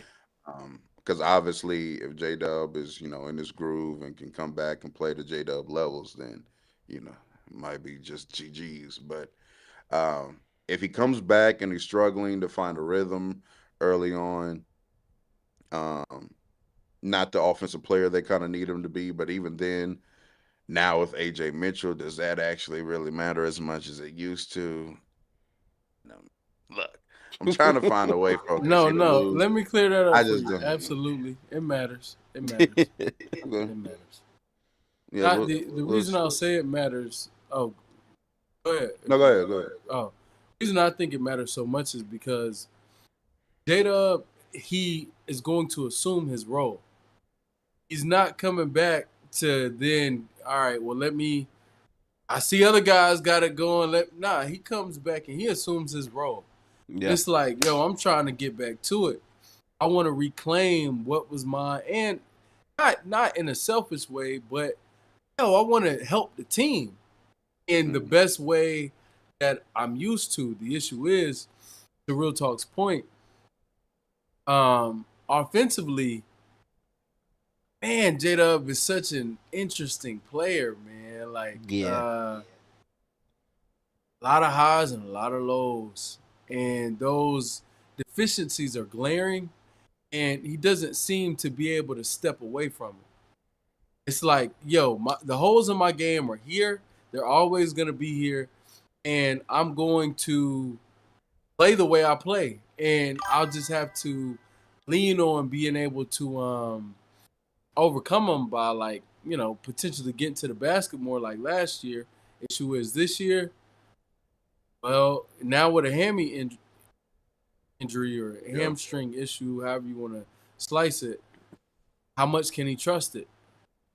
Do you have the same explosiveness? I know one of my favorite players, watching him come back, Jalen Green, he's not great anyway, but he has not been the same type of explosive athlete that we've grown accustomed to. So it's Aaron tough. Gordon isn't either. Aaron Gordon too. Oh, that's a really Yeah. good point. Really, That's a really really good point. So we'll have to see what J Dub looks like when he gets back. I just him and SGA to me are just so clearly the closest thing as a duo that we've seen to Michael Jordan and Scottie Pippen because I feel like they share a lot of the same strengths and a lot of the same flaws as individual players. You have like MJ and SJ are these fantastic, consistent volume scorers. Again, not one of them because MJ's obviously Michael Right. Jordan, but I'm just saying in like prototype. And then you have Scotty and J Dub, in my opinion, like these fantastic defensive wings that can basically guard 1 through 5, right? Very disruptive in passing lanes, very good at also protecting the basket as weak side help. But then, like, you look at them as offensive players, and yes, you do get these highs of Scotty and J Dub where it's like, oh, they look really good. But people have, but history does this. People forget how up and down of an offensive player Scottie Pippen could be. Yeah. Scottie Pippen could be up here, but Scottie Pippen could also be like, oh shit, True. they damn near don't have to guard him for real. So it's like I just feel like they're the closest thing I've ever seen to it. But I don't know, man. With the advent of AJ Mitchell, it's gonna be tough. Now, does Mark, here's the thing, in a playoff Okay. setting, let's say J Dub is, not all the way where he needs to be. Is Mark gonna be, you know, is the word brave enough? A brave enough coach to be like, "Hey, J Dub, come sit down, gang." Like, Nah. Nigga, if no, I don't think no. so. He too scary to bench Lou Dort, bum ass. Like, it's That's a not fact. happening, bro. It is not happening, bro. Like, and it's sad, but at the same time, I will say no matter how bad hopefully he doesn't, come back playing too bad, Mhm. right?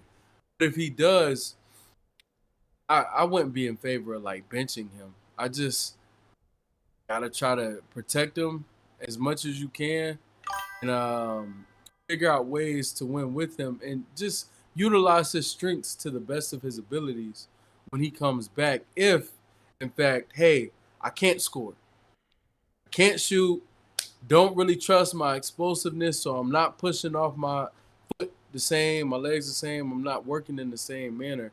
Then you just have to figure out, okay, well, how can we utilize you best? And to your point, real talk, letting AJ take over scoring load. I think that's Mhm. probably the best way to ease him back in if he's okay with that. Let AJ be the scoring punch in the bench unit, bench lineups, and let J-Dub work his two-man game with his big men. And when he has paths created to get to the basket rather comfortably, go do it. But aside from that, be a facilitator. And, because he was a much worse player this year. Like much worse. Even defensively he had fallen off. So, we'll see. Yeah, I was gonna say, man, from what I've seen from Jalen Williams this season, it does feel like his best attribute was just being the blocks and steals guy who play makes. The individual scoring off of the dribble, a lot of that shit just wasn't really falling. His touch around the rim was there, but I feel like a lot of that is just adjusting from the wrist. I think we really undersold how crazy it was that he played on that wrist all the way through the playoffs. So like the build up from that is tough. Also, I feel like the one thing, and again, I hate to comment on, I would say NBA bodies because we really don't know, but I do feel like him getting more time off from the hamstring subsequently might have helped him with the wrist a little bit more, right? So just like, I think this is the best time to come back too, because this, like, from here until the playoffs, this is the best time to get your NBA rhythm back right now, because as soon as the playoffs start, you don't want to come in then and now start playing. That's why with Cade, like, if he's out for the whole season and then, okay, game one or game two, he's just back now, I just don't know how that's gonna look. So I think that's interesting, but I think AJ Mitchell has shown he can be the bucket guy. Like, he's shown, I got the burst, I can get downhill, I can shoot. Jalen Williams being the guy to help play make in those non-Shea lineups is perfect to me. So just having that there. And I don't want people to misunderstand what I think Real Talk just said, because a lot of people have slow, like, they don't comprehend things. He's not saying OKC is a better team without Jalen Williams overall. He's saying, factually speaking, when he took the court this year, they have not been that productive in his minutes as compared to without him. And obviously, to win a title, they're going to need him to step up and be that top 3 player on this team, which I think he can still do. But you can go ahead, Derek. You haven't really said too much about this yet. Oh no, you're good. I agree with all the points made. Like, I love what Wes said as far as make J Dub a facilitator. I think obviously having AJ back, the addition of Jared McCain, Isaiah Joe, like the movement shooting is now there that you could say maybe like wasn't consistently there last year. So I think that makes J Dub's job a lot cooler. And yeah, help him get back into like the defensive rhythm is what you need, because you can survive if you're OKC. Hell, even in some playoff settings, if J-Dub can't score, you just got to play like some legit defense that we know you can get back to. So if you can do that, you know what? Cool. You throw up a couple stinkers. Hell, you did that for us last year and we won the finals. So, you have the time to get right offensively. It's just defensively. Yeah. Can you trust the hammy, which is a notoriously difficult injury to gain confidence back in, let alone be able to perform on. But yeah, I mean, the fact that it coincided with the wrist thing, hopefully that means he was able to rest both. But I believe J-Dub, like, I don't know, he has some insane growth in the past like few seasons he's been in the league. I got to think he can get back to a good positive player. And this team definitely has the depth to give him the grace to get back to that. Like they just are like a well-oiled machine. Yeah, I mean, as far as that, like, I don't know, there's not much. No, you guys kind of had it. Like, I was enjoying listening. That was good convo. I think the other thing we have not said too, which I can't wait to see, like we still haven't seen the J-Dub and McCain minutes. And like, bro, Jared McCain being a consistent shooting threat next to Jalen Williams, especially in, I would say, transition, could be another frightening thing for OKC in the non-Shea minutes. I want to see more of that too. You know what I'm saying? But that's just how fucking deep this team is. I So mean, it's just Jared McCain as a whole now, and yeah, just the period. growth of Isaiah Joe to allow him to stay on the court with doing, he looks like he's a better defensive player now, Yes, I a was gonna little say bit that. better of a ball handler now, a little bit better off the dribble in combination with AJ, and now you have this little 6'1" guy that can run around and hit 28, 30-foot threes at a 40% clip. Now the space to floor. That's always been like the one knock about OKC is can't really trust their perimeter jump shooting. You know what I'm saying? Which is why a lot of these series were, closer than expected a lot of the time, right? That Indiana series was a real 7-game series. Like that happened. And it's due to, hey, don't really believe in Chet like that for real. Don't really believe in Lou Dort like that for real. Don't really Mhm. J Dub at that point was a break. So it's like, if that kind of stuff bites him in the uh in the arse again, then maybe somebody can knock him off. But that advent and that new wrinkle of Isaiah Joe becoming a better player and Jared McCain, It's and not to important. mention the other Jalen Williams who's shooting 40+% from Oh, can three we talk at about the him? center Oh, position.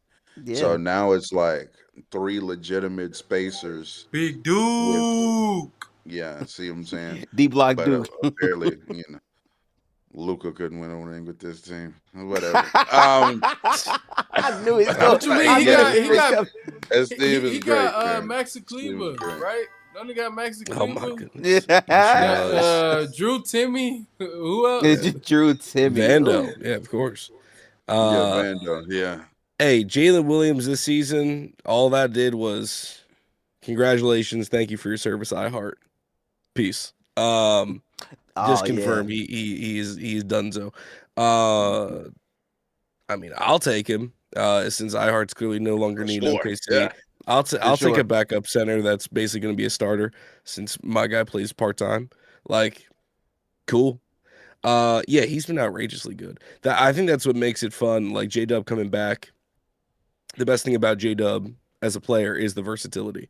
So having him be able to like just be airdropped into a bunch of already cool lineups, that's going to be really nice too, because I think that's the thing is like Shea has to sit down at some point. What is the best version of offense and defense we can get uh, that will play like J Dub's strengths, but like eventually, J Dub is still supposed to be the second scoring option on basically any lineup. So that'd be really cool. But yeah, I don't know. Like, Wes, can you give me like a brief synopsis of like why Chet's not scoring like more confidently? Yeah, he can't shoot. He just the 40% 3-point shooter that we thought was in there, isn't in there. Like, and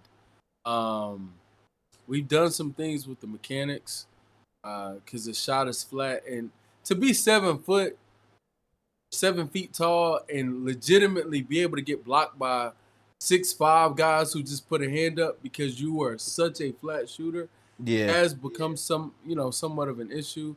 And, it takes him a while to get a shot off too, but he's just not a good shooter, man. Like, he's an okay at best and really slightly below average in the grand scheme of things. So because like from three, he's a poor shooter. I think mid-range, he's good, right? That's the glass half full about it. It's like, okay, he's still a good mid-range shooter, has pretty good touch, but again, he can't establish position, small. And I think his aggressiveness overall, like, he just doesn't use his body well to me. Even when he has an advantage, height or whatever, like he'll never really have a girth advantage like size. Yeah. But he doesn't use his body well enough to be a 20-plus point scorer consistently.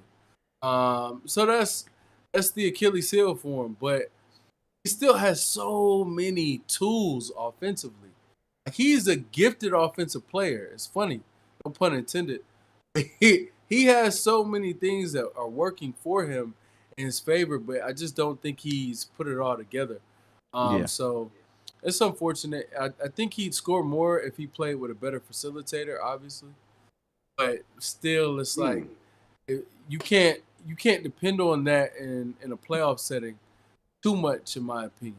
You know, like if baskets have to be force fed sometimes, it's like well, but I'm cool with his little 17, man. I tell you that.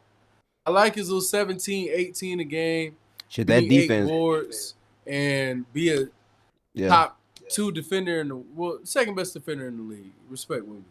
But yeah, be the second best defender in the league with what he provides. But that's my synopsis on his offensive issues as a scorer. I'm gonna tell you where I'm at, Derek. I think with the shot mechanics for his form, and I saw someone in chat also say this. I do look at Chet and think he's just better on the interior in terms of his mid-range shot than the three. I think a lot of it is rhythm based, and I could not agree more with Wes in terms of his fucking aggressiveness. Because, like, bro, the perfect example, and I'm damn near sure we all saw this game, the last Minnesota OKC game. Chet gets hot early to start, holding down the phone, whatever, right? And then as the game goes on and on and on, he disappeared. Like, he doesn't consistently exploit where the mismatch is. And then he loses his overall rhythm in doing that. And that would normally be a heel that you point to as to why they could lose.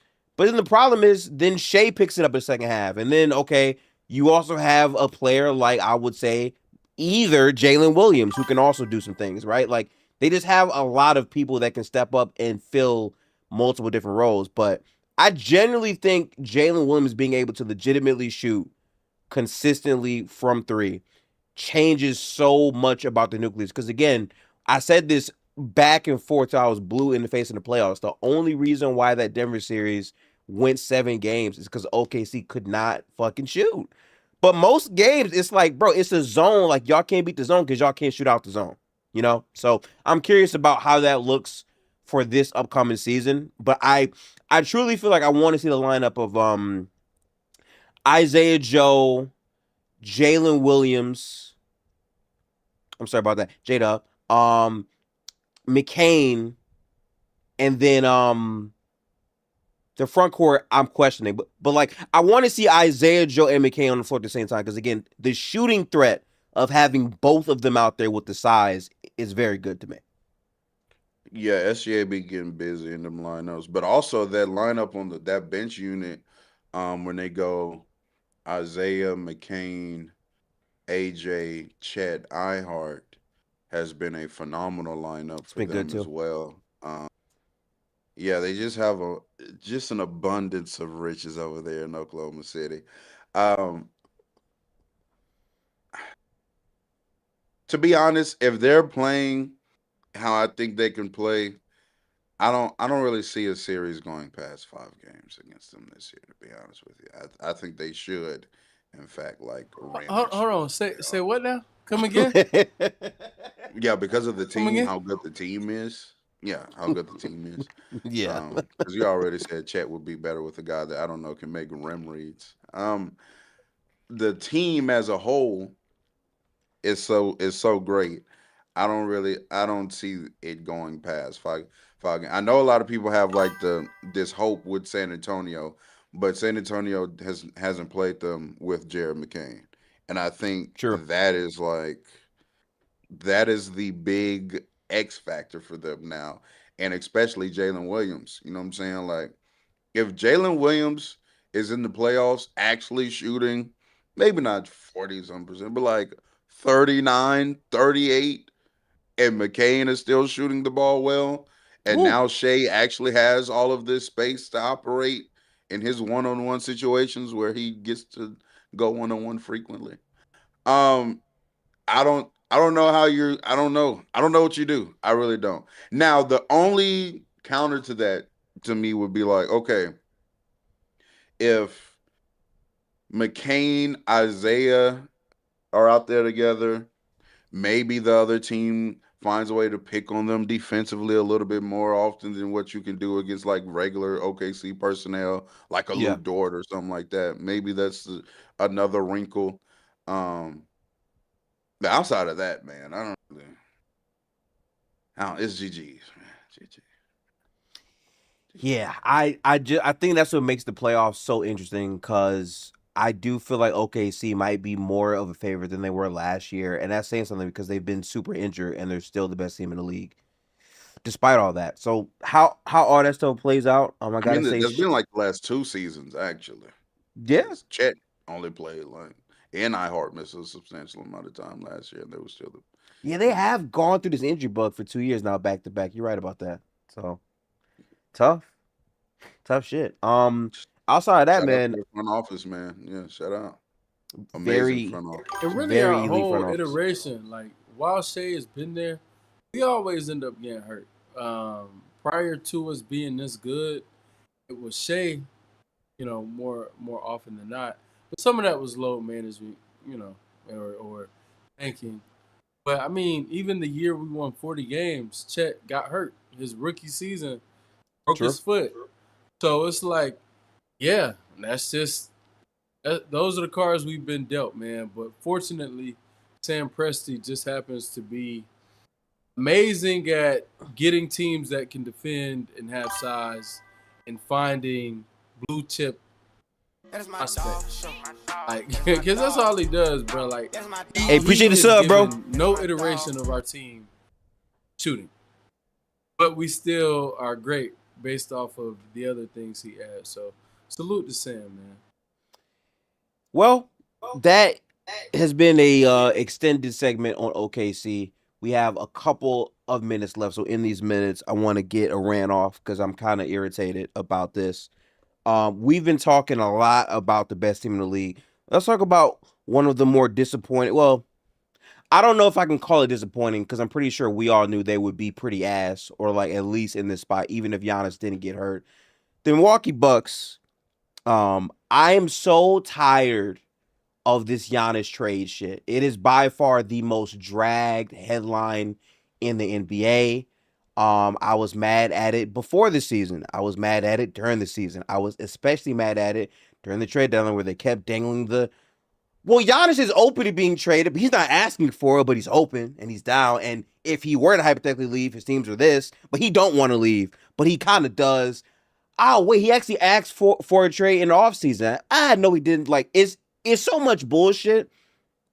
And I want to say this. What speaks to the greatness of LeBron James, of KD, of Steph, like that whole mold is when we talk about them, even though they're getting older as players still, people still hold them in high regard with expectations. Now, granted, some of the players aren't treated the same, but with Giannis, like, I'm reaching a point where it's like, no one legitimately is up here saying if Giannis asks for a trade, we're killing Giannis. We understand, your team is ass. I've been telling you this for a long time. I have not liked the Bucks, even when they got Dame. I remember the whole conversation was Dame, Giannis, pick and roll, Dame, Giannis, pick and roll. And the roster was just such a very not working type of roster. And we're now at a spot where Giannis wants to come back. The Bucks front office said they don't want him to come back. And it seems like the front office doing everything for Giannis. Those days are over because they're saying if Giannis has another year where he doesn't sign the extension, they're going to trade him.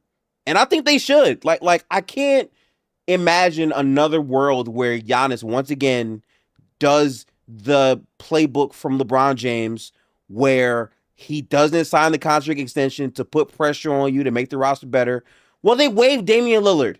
They waived him. They waived the stretch Dame to build a team around you for Miles Turner, who kind of has been asked this season. There's really not like a better way for me to say it. No kinda about it. Yeah. So like, I really think Giannis needs to move on. I really don't want to go through another trade deadline where is Giannis on the move, this and that. But the other part we haven't said, which to me kind of is lowering his value, is at this point Giannis is injury prone. And like, I've been saying it, like, we have not seen Giannis play a extensive amount of games in the playoffs since 2021, damn near at this point. And it's reaching a point where that has to matter when we're talking about what team he should go to or how the trades are going to work. I don't know how y'all feel about it, but seeing more news about this as if they're not just going to trade him has been very irritating to me. I don't know. Just real quick, some news. Luka's 16th tech got rescinded, so he'll be eligible to Oh, play good shit. tomorrow. Okay. That was huge for us to get, because talking about that man family like that is crazy. You know what I'm saying? We should have had our Slovenian goons outside, but it is what it is. Back to the Giannis conversation. I think that Giannis is having a real he's in a real conundrum mentally. I do think he knows I can't win anything if I stay here in Milwaukee.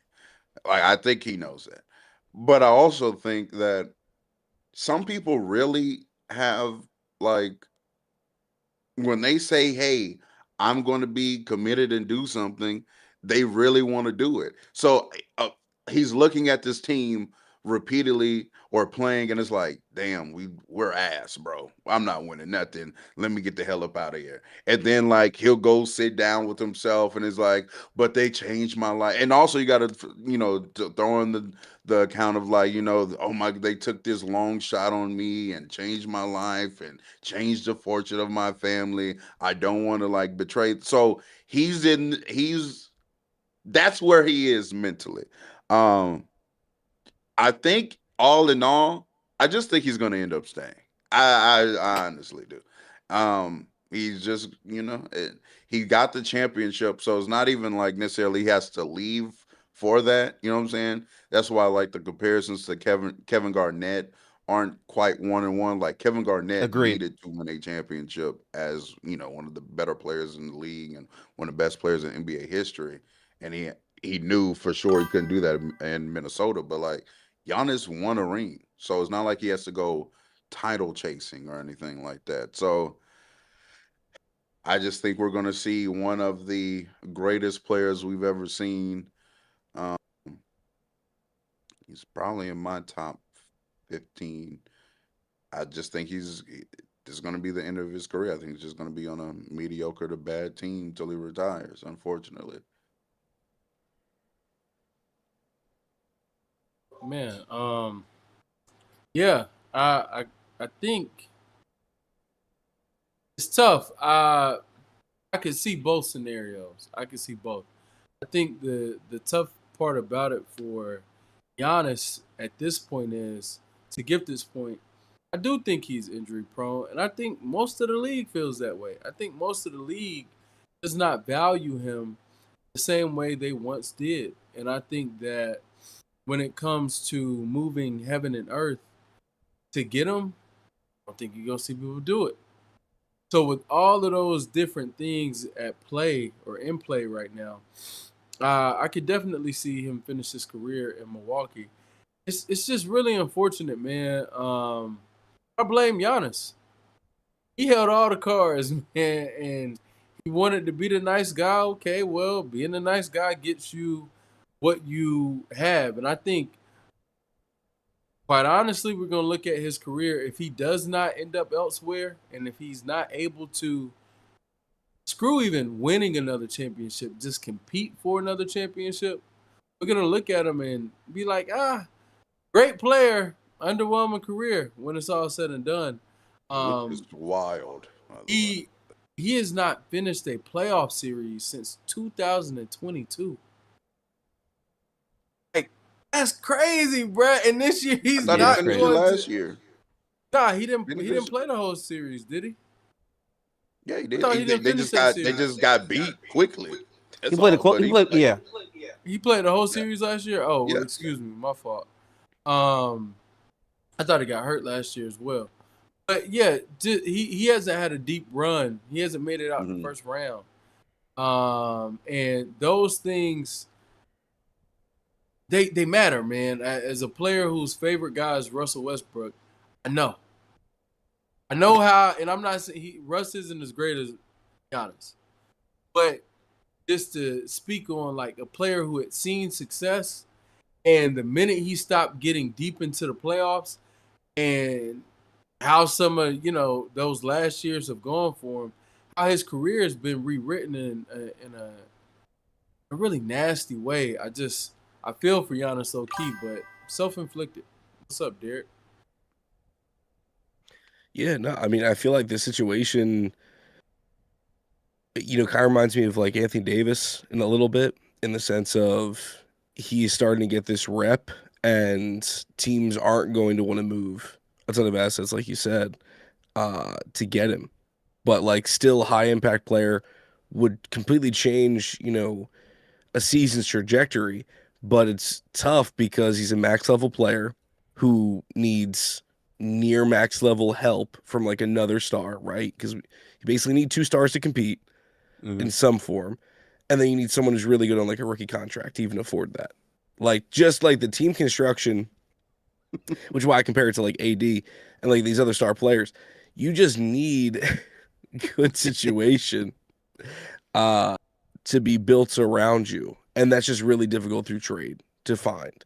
Like, it was rumored with Golden State, which I'm sure is part of the reason why Gifted was so upset about it. Like, Steph and Giannis would be a dream for a couple of years. That'd be an absolute dream. Do I think they actually win something? Not really, because Fair. I have to trust Golden State all of a sudden to like put a competent team around a star. Well, you already have one. You didn't do that. So, I mean, like, 45 games of Giannis gets you some more wins, but cool. So yeah, I agree. Some of this is self-inflicted. Definitely agree with Real Talk as far as like the mental side of things. This is all he's known. Like, this is, his life was changed and, altered. I think the other thing is like the routine. Giannis is a pretty low-key guy. I think he doesn't want to go somewhere that's loud and gonna like demand more attention of him. He is fine That's with true. Basketball is my life. I get to go home to the family, and I'm beloved in this city, and I really don't have to do much else than that. He doesn't want to go to a bigger market for like that part, I think. But I don't know. I'm having a tough time foreseeing both parties being like, yeah, we'll just stay. I think either Milwaukee's like, we need to get something for you. You got to go. That's true. Milwaukee That- could yeah. be the one that forces Yeah. the hand. I Actually, think they're Just getting like tired of this shit, bro. Push him out. Yeah. Yeah. And then I feel like Giannis is also, he's going to be pushed to be like, yeah, like, okay, fine. I'll do something. I will go make money. I will go compete somewhere else and have a chance to still enjoy playing hoops. Because right now, I mean, good God, like, This shit is bad. watching product, Cam bro. Thomas and Kyle Kuzma hoops. yeah. Take me out. So is Golden I Respect think State if he ends up the only somewhere, place you all say, oh, my fault. We no, all- no, I'll Please. if he does end up somewhere, I'm All right. telling y'all, That it's was my going to be the question. purple and gold. It's going to be the. He purple doesn't and want gold. LA fans though. That's the problem. I don't know, because I remember when Luka got to LA. I remember he was getting interviewed. He was like, I am so happy to see us international players being able to play in these big markets now. He said, I He did like say that. Right. So if he ends up going anywhere, once the 50-year-old leaves eventually, that money is available. 4-year deal. You On the know, way. we maybe if we tell Austin low key, because these people be tampering and stuff all the time. We know that. Yeah. If Mhm. we They do. if Giannis knows and Austin know, hey Austin, I know you qualify for 230. Paying him 230 either way. It's crazy. Yeah, I Hey, agree. take a pay cut. If you take this pay cut, we're gonna go get Giannis. We've already been talking to Giannis. We're gonna go get Giannis. I think that is definitely in the Rolodex of cards. You know what I'm saying? But we shall Yeah. see. In the interest of time, I'll just close it out with this. The reason why this shit irritates me is you can go through a mental conundrum on do you leave or do you stay all you want. But the specific comments and saying, that's not in my nature, I would never leave. But then we keep talking about this shit time and time and time and time again. Like part of it has been Giannis, I think, bluffing to make the front office do something. Well, guess what? Trading for Jrue Holiday was their version of we're going to try to do something. Trading for PJ Tucker, to help you be the last piece to win a title was trying to do something. And then trading Drew Holiday for Dame was trying to do something. And then waiving Damian Lillard for fucking Miles Turner to try to keep you somewhat happy was them trying to do something. I think they're capped out. What else can they try to do? And I'm sorry. This is also my point too.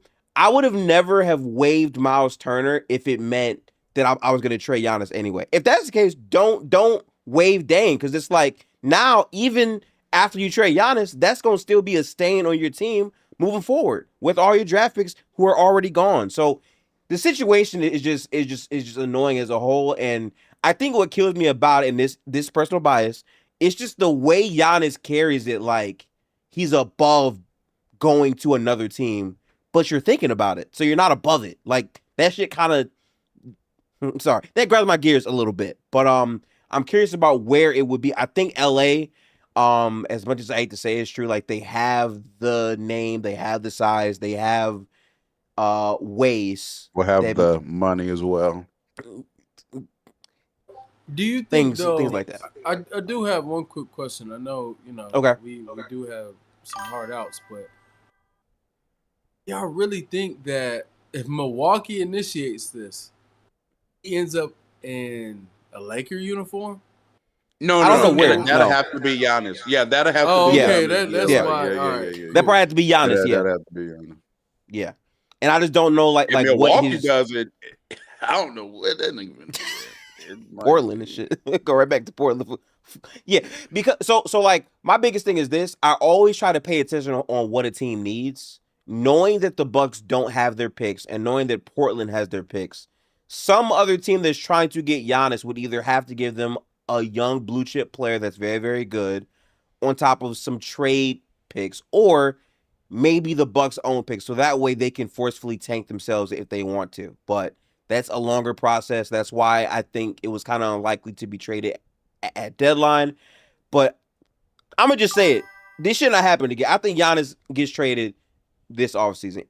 If he don't, I'm muting Bucks on Twitter. I'm muting Giannis on Twitter. I don't want to see this shit no more, bro. I've gone through this shit 4 years in a row. And it's like, at what point do we realize a Doc Rivers-led team with Kyle Kuzma, Bob, like this team is not on shit. It hasn't been on shit. And I agree with Real Talk that he's already won a title, so cool. But let's be honest, Giannis views himself probably in that top 10 pantheon of players himself, right? But I think he knows to really be in that conversation, one not going to do it. You need more than one.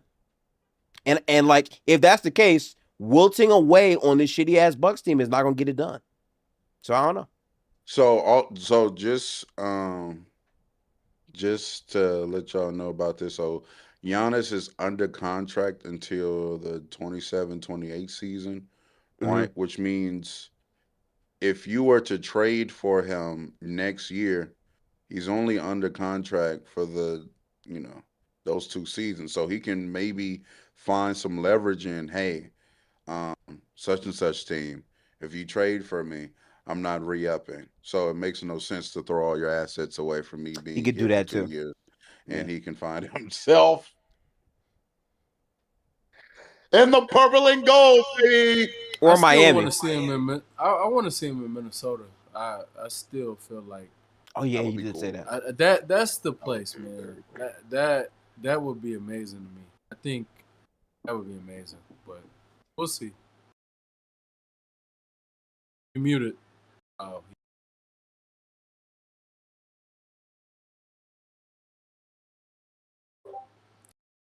That would be kind of cool as far as Minnesota, just for the KG comps. I definitely think so. That'd be tough. And him also, being able to play next to Ant. Right. And still be small market. Yeah. Yeah. But, he's going to be in his Kareem mark playing with White his Magic. Kareem mark. He loved grabbing that jersey. From Milwaukee to LA, baby. From Milwaukee to LA, Kareem. Oh, first thing we could have a field day with that type of shit. That's a great narrative. Yeah. Yeah, but shoot, guys. Better than Kareem Abdul-Jabbar. He was better in Milwaukee. Yeah, you already know. Is Giannis already better than LeBron was on the Lakers? Like I can already. Oh man, There here it we is. You and know that that's the is topic. literally a topic. that is literally a topic they put Absolutely. up on there. Yeah, nah. But yeah, fellas. Man. Honestly, bro. Great episode. Again, I find it so fascinating how we're able to do a lot of this shit just off the top.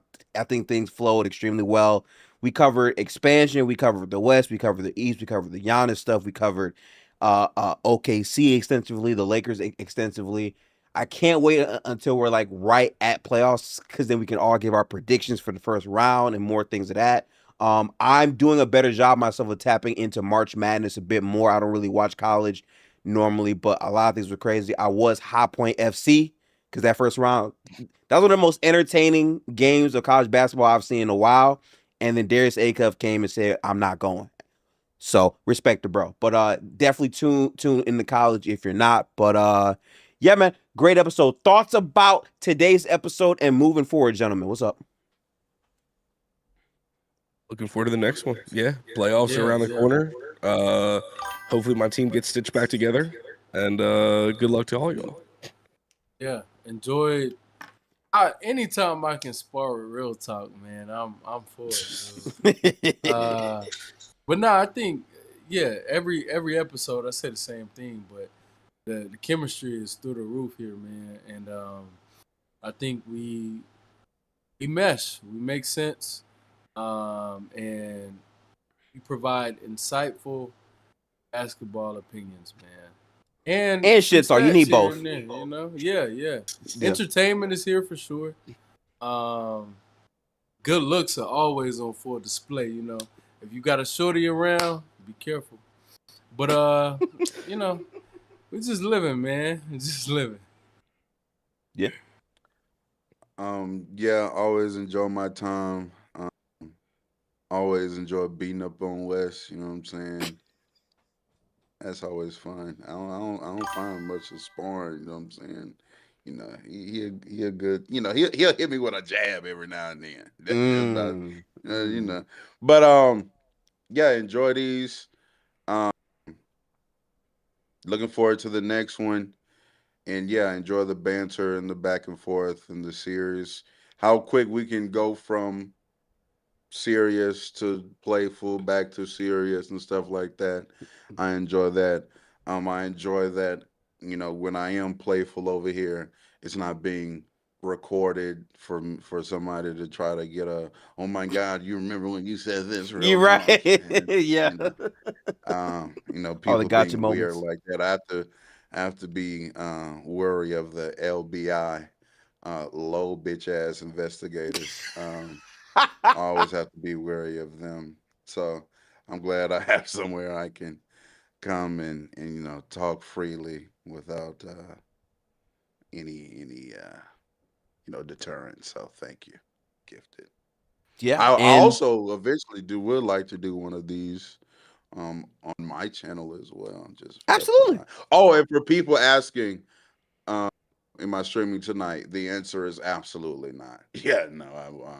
Anthony Edwards isn't playing. That's not worth me sitting on the camera for And another me as well, 2.5 unfortunately. hours. Yeah. Yeah, nah, absolutely, man. Again, their links are going to be in the description box for this live broadcast. Real Talk is in the @ tag for the title as well. So if you want to see Real Talk's channel, it'll pop up right there. This is our 4th episode of 2026. I'm loving the process from us and whatnot, and we'll keep watching basketball as things continue to evolve. Overall, I've enjoyed this season. Playoffs are going to be super duper fun. I can't wait to see like playoff upsets. Like, bro, I'm telling you, the Spurs going to the finals will be such like a great moment to watch and witness in real time. So I would love to see it. I see Wes is trying to desperately cover his ears. And yeah, I do like how we can like shit talk and then get serious and then shit talk. To me, that's how basketball talk should be. It shouldn't be all, well, his EPM and his DRAP PM is this. Like, it should be a healthy blend and balance of both. And I feel like we do that. So that's pretty cool. But as far as me, I've been kind of quiet this week because I've had a lot of things to do work-wise. I'm a lot more, I would say, on the gaming tip. We're trying to beat Resident Evil this upcoming week, so tap in. But basketball is very much at the forefront. as soon as March comes to an end. So appreciate y'all. Make sure to try to like this up, hype up this live stream. It helps, gets it out there more into the algorithm. And subscribe to my channel, Real Talk's channel, and also Derek has some Not Just Dribble merch as well. And Wes got some things cooking up actually right after this broadcast, so I'm gonna leave it there. But have a good one, people. We'll catch y'all in the next episode of The Locker Room. Peace out, people. Have a great one.